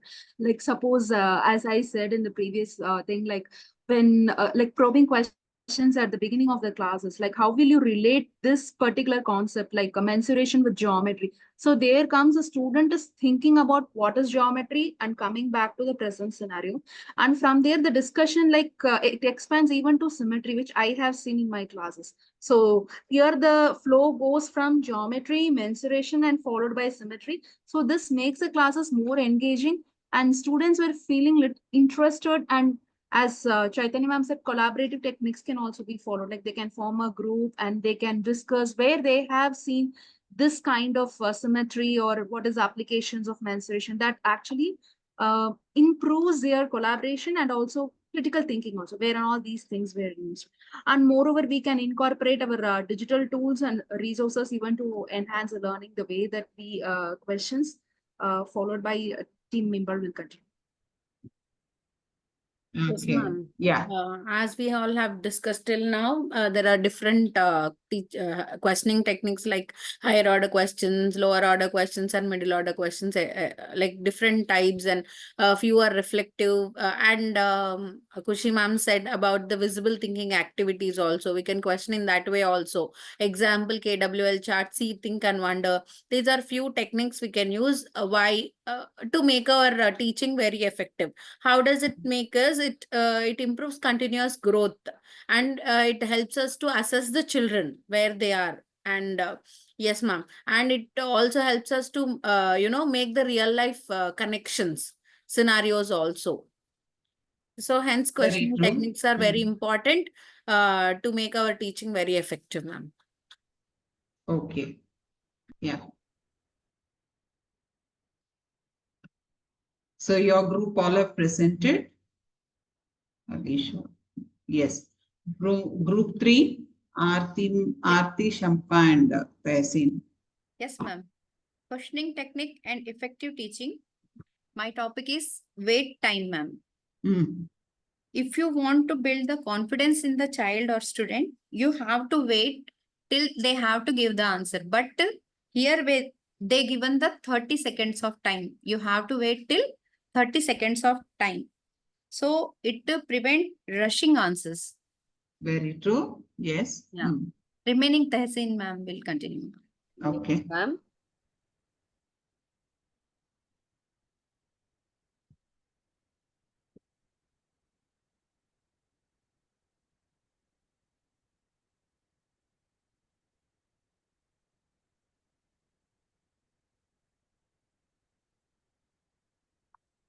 I think I have just shared something which is just a minute, ma'am. Yeah, it was coming. No, why did you? It was coming. I selected a wrong one actually. Okay. Actually, there are three, so I selected a wrong one here. So I'm Mm. just going to elaborate more on why wait time is important for teachers to observe. So it is important because it allows students. Ma'am, is my screen visible here? Yes, yes, yes, please. As it allows students to think deeply. That means wait time gives students the opportunity to reflect on their thoughts and ideas, leading to more thoughtful and well-considered responses. Yes. And process information, this also allows, that is the wait time allows the students which gives them time to process and make sense of the information, especially if the question is a complex one, or if it requires a critical thinking one. Like we teachers always in the hurry, we just have to manage our activities, opening activity and middle activity, and also we'll just not wait for the students to answer. So we will be just thinking about the completion of that topic for that particular day, where we may not give importance to the wait time for the students. So this should not hamper or hinder the students' learning, and we should not prevent them from, expressing their thought or understanding. Then it builds confidence. Like wait time helps students feel more comfortable and confident in sharing their thoughts and ideas, and also which reduces their anxiety and fear of being wrong. Because as they take time to think wrong, then they also will be enough confident that their answer is correct, as they are given sufficient time to think, to express their learning. And it also develops their critical thinking, like by allowing students to think critically and respond thoughtfully. Wait time promotes deeper understanding and analysis of the subject matter. And it also encourages active learning, where it creates an environment where students are actively engaged in their learning rather than just passively receiving information. So in this way, when they're given wait time, they are just thinking, and also it's like of kind of metacognition is happening there, where they're thinking about their thinking and they're trying to express in form of words, and they're just showcasing what they have learned. And it also reduces teacher dominance, as the student is given importance there and he is trying to express his understanding here. And also it increases the student participation. By providing sufficient time for students to respond, wait time encourages more students to participate in the learning process. So they get to see that their peers are getting sufficient time to answer. So those who are hesitant to answer, those who take time to answer, they will just be encouraged because they see that the peers are getting time to answer. And it also improves improves teacher assessment. Like, it allows teachers to assess students' understanding more accurately, as students have time to reveal their true level of knowledge and understanding. So overall, in summary, wait time is essential because it fosters critical thinking, it builds confidence in students, it promotes active learning, and it leads to a more inclusive and student-centered classroom environment. So by incorporating this into our questioning techniques, that is the teachers, we can create a more effective and engaging learning experience for our students. Right. Thank you. Yes, my friend will continue, ma'am.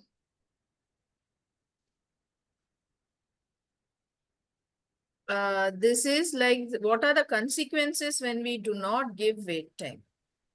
Okay, so wait time is very important, because if we do not give the wait time, what happens is construction of the response gets disturbed. In their mind, they're constructing a response, and the teacher speaks, okay, what are your answers, and starts telling. So that construction gets disturbed. In a group activity, collaboration is hindered. They're discussing, they're collaborating on a particular answer, and the teacher pounces upon them to give the answer without giving a proper wait time. So it has to be calculated according to the activity given by the teacher. So it has to be planned. The classroom environment as a whole gets imbalanced. Students are always in a hurry to give an answer.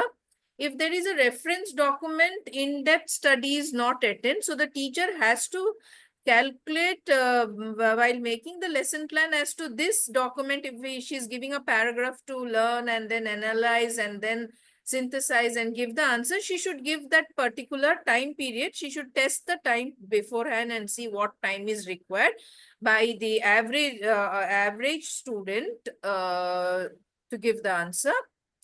If they are into a process, like they are making a mind map or they are making a flow chart, that also the process is incomplete if we don't give the proper wait time. So wait time is important when we are planning our lessons according to the activity that is embedded in the lesson. Very true. Very true, ma'am. Yeah. Right. Thank you, ma'am. Next, room 4. Room 4. Yes, ma'am. And Yeah.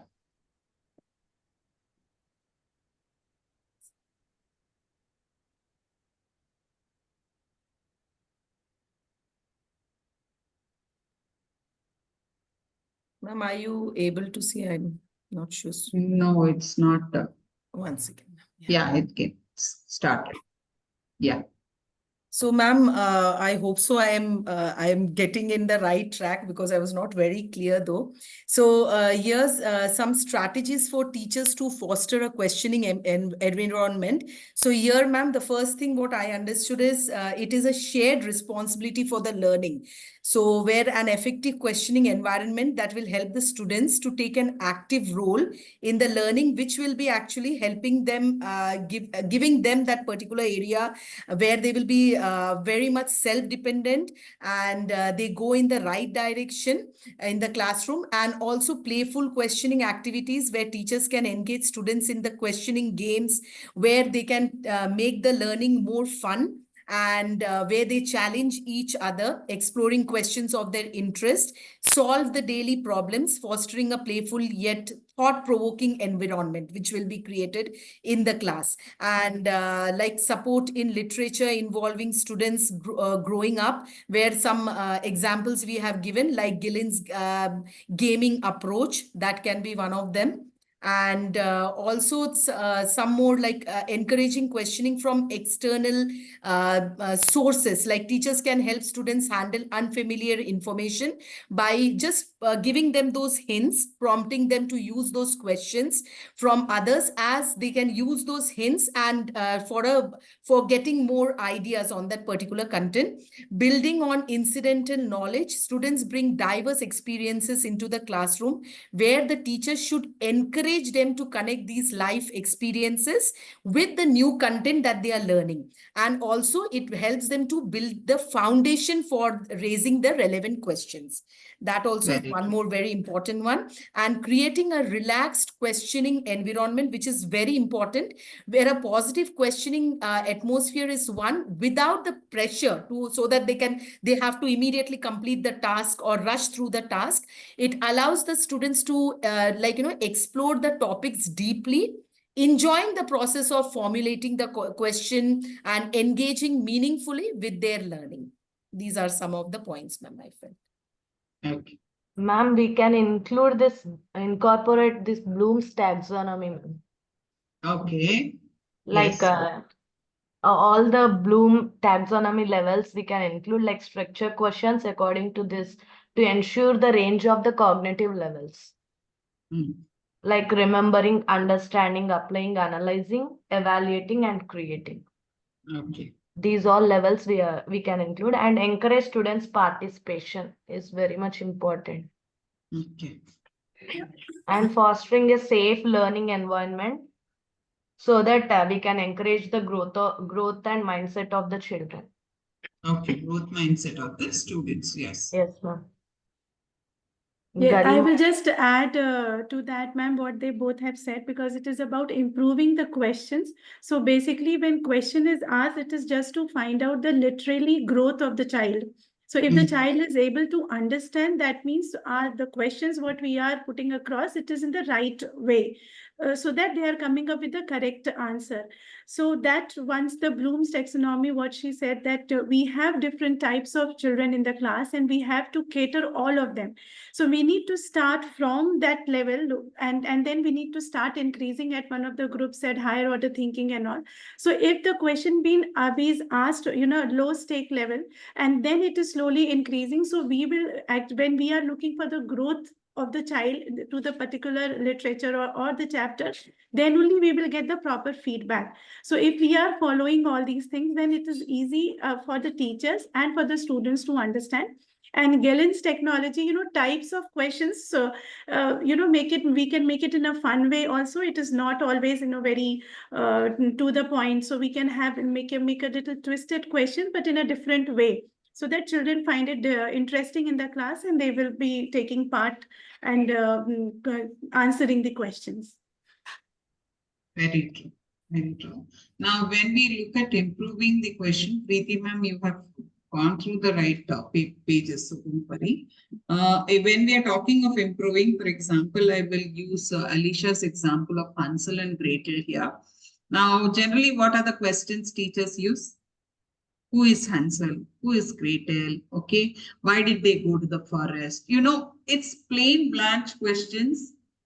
Okay. But remember that becomes more boring when your lesson changes. First, they will be very interesting. They'll try to answer. But as the lesson progresses, or once you go to the next chapter, you ask the same old question, they'll start predicting your questions. Okay. And there is no element of surprise or curiosity in it. And as you, Alicia has rightly stated, you can add question like, can you imagine, okay, of the settings of Hansel and Gretel in today's environment? Now relate that. Now what have you given? You have given them that you have to imagine and bring that story to today's time in this technology world, in a city. What is happening? How can this story develop? So remember, they have to connect so many things. Now we are talking of metacognition here. And when you're giving such question, what is most important? You have to give them wait time, because it's an imagining question. Yes, your blooms is covered here. So this has to be very properly done in your classes so that there is more of the higher order thinking that can be developed using these questioning skills. Now, when we come to your lesson plans, I would recommend you to go through this document, because I know like I've only given group one this. This has different strategies of questioning. Can you see?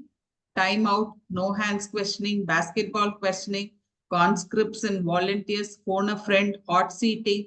How to do it is mentioned here. Okay. Gains and benefits it's mentioned here. So you look at the benefits and look where you can use it.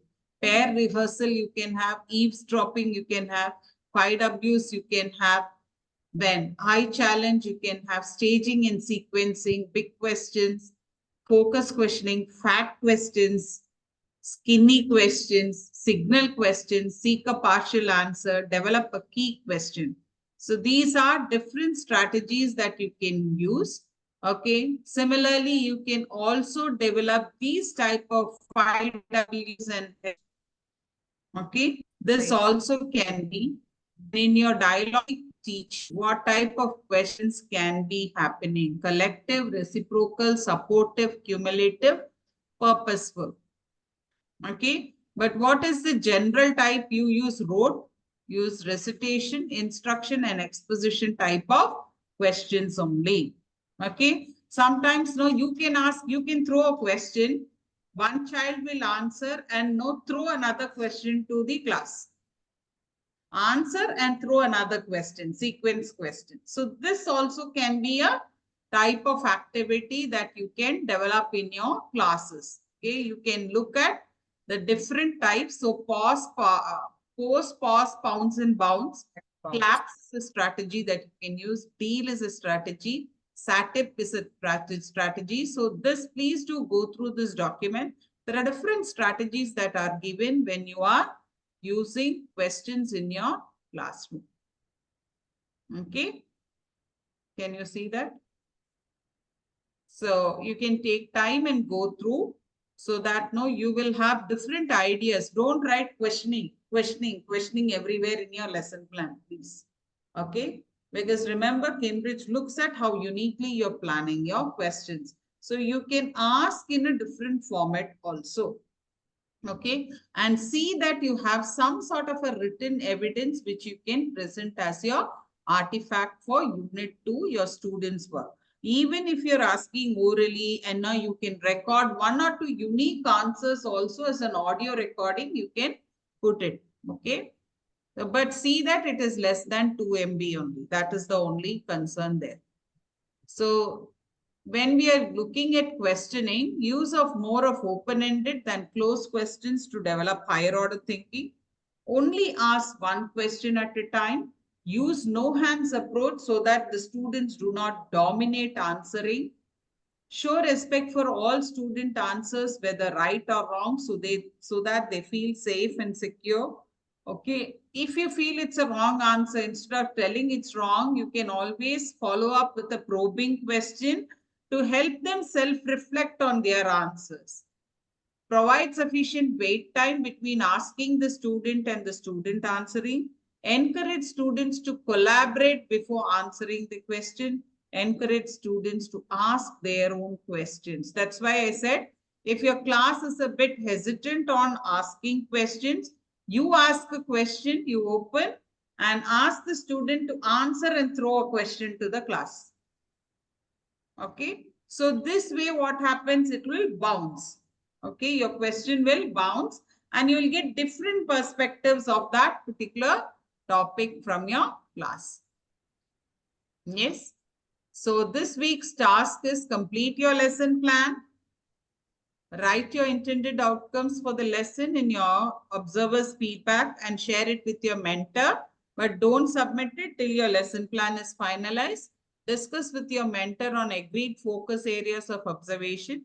Invite your mentor to observe your class. That is after your LP is completed. Okay. Make notes of your learning in your reflection journal. So I've just given it as a task, hoping that in this next 15 days, you will be completing your lesson. Okay. Lesson plan implementation. So I'm open for questions now. Any questions anyone has, please do ask. Any questions? You can go through your template also, your lesson plan template, observation template. Any questions you have? Remember, when you're looking at agreed focus area, not more than 3. Yeah? Not more than 3 because it's clearly given 3 to 5. But I would ask you to restrict to 3. And the one that you're going to write among the 3 should be something new to your practice. Okay, it can be a strategy that you're using in the lesson plan. Till now, we have not used. That should be clearly mentioned in your observation form. This is new to my practice. That wording must come in your observation form. Please make a note of it. If that wording is not there, number of times I'll ask you to change it because that wording is a must. The strategy that you're going to newly adopt because your mentor will have to observe and comment on her feedback. Okay. Clear? Yeah. Any questions that you have till now? Please go through the lesson plan template. We have completed the aim part of it. We have completed the objective part of it, the teacher activity. We have completed the learner activity. We have completed the formative assessment. Okay. The last block, do not write it. Lesson evaluation, that should be written only after you implement the lesson. Okay. After you implement the lesson evaluation must be written, the last block of it. Yes. Yeah. Any questions you have? Anyone has any questions?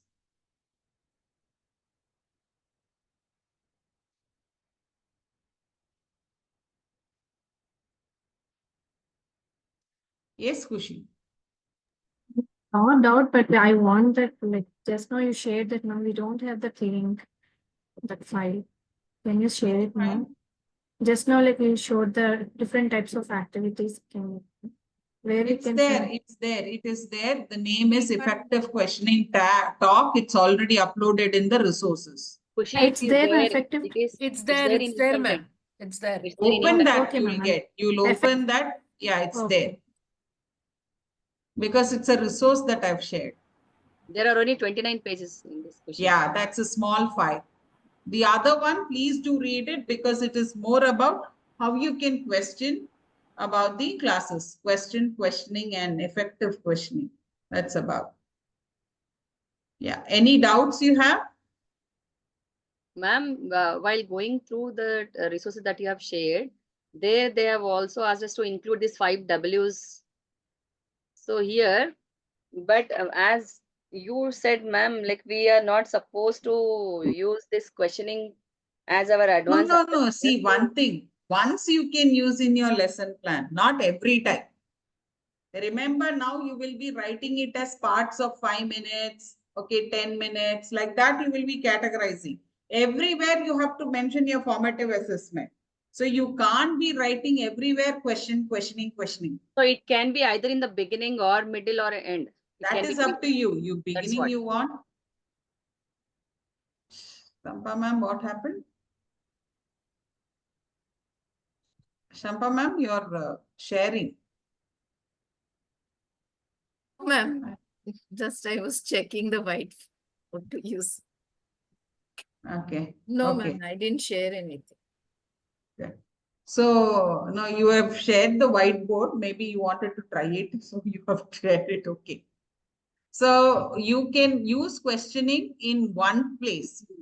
Okay. Preferably in the middle or towards the end, but not, it is actually a part of your formative assessment. Don't make it as a main formative assessment. Okay. Ma'am, as how we have discussed today, right? In the beginning of the lesson, we have to start with the formative assessment in the middle. In the lesson plan too, we need to incorporate these things, right? But different ways of formative assessments we Yes, have. already I think, Shilpa, we have shared them the exemplar, right? Because Cambridge has taken down the exemplar.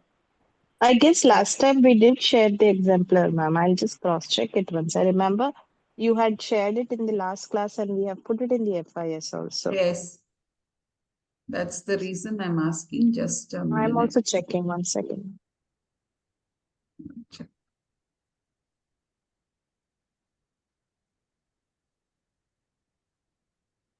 See, I'll just share this quickly because this is one exemplar that I have. So your Unit 2 lesson plan. This is an English one. Can you see?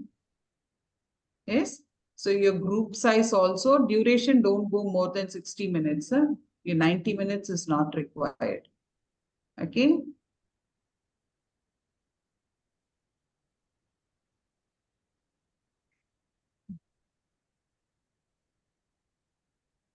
So did you observe any question and answers written there? Questioning is not there. Can you see discussions, HOTS? So here is the only area where they have given the questioning part. Next is whiteboard activity, discussion, timeline, Yes, poster, ma'am. pair. Sampler, exemplar, it is there. There, yeah. Yeah. So these type only we are asking you. Okay. Don't put everywhere questioning here. Okay.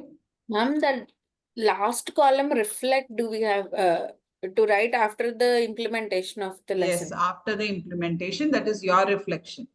After your reflection, you sit with your mentor. Your mentor will give you that feedback is different. Remember, your mentor must and should give at least minimum of 2 areas of improvement. Okay. And don't write time management. Okay. Commonly that is written and no, that is not accepted. Okay. Don't write time management. Please tell your mentor also not to write time management as one of the areas of improvement. Ma'am, what about classroom management? Sometimes it happens. Then one thing I'll tell you, your focus areas must and should be covered. You can have like specific areas of development. Don't write classroom management if you are lacking. No, actually, can the mentor give this? You can't. That is what I'm saying, Tassin ma'am. Don't write classroom management as a area of improvement. The reason is you have to be specific there. If you say classroom management is an area of improvement, it means that that particular person is not effective to be a teacher. Okay. You cannot write that as, that's why I'm saying be specific. Ask your mentor to be very, very specific with the feedback. In this activity, this area needs improvement as this was missing. That's the thing it has to come. Okay. Don't please ask. And one more thing is when you're writing this part, please, next time when I'm taking Unit 3, I'll tell you this area of improvement should be one of your focus areas for Unit 3. And the same comment should not come from the mentor. That this again should be improved in Unit 3. Understood? Because these are areas, no, which Cambridge, that's why I ask you to send it in a single folder so that I can go back and check your unit 1, connect it with your unit 2, then connect it with your unit 3. Okay. Yeah. Any other questions you have? Okay. I think Shilpa has shared the feedback form. You can submit your feedback. Any other queries? And if you're sending any document, please do WhatsApp me with your name, because many of you, I have your numbers. Names I will not be having. Just mention that you've uploaded, you've sent in mail. The remaining I'll check it up. Okay. Yeah. Yeah, you And can few come. they are sending it as a separate mails, ma'am. Like you said, I think it would be better to put it in the drive, no? Please don't send it as a mail, because no, downloading and then correcting and uploading, it will take a lot of time. Sometimes network will not be that. If it's online, no, I can comment there and it can go. Okay, so please see that, and please do give me edit option whenever you're sharing it in the drive. Okay, yeah. Please do submit your feedback. Yeah. If there are no other questions, yes, we can call it a day.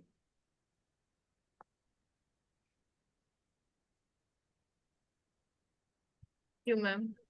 Thank you. Thank you, you. ma'am. Thank you, ma'am.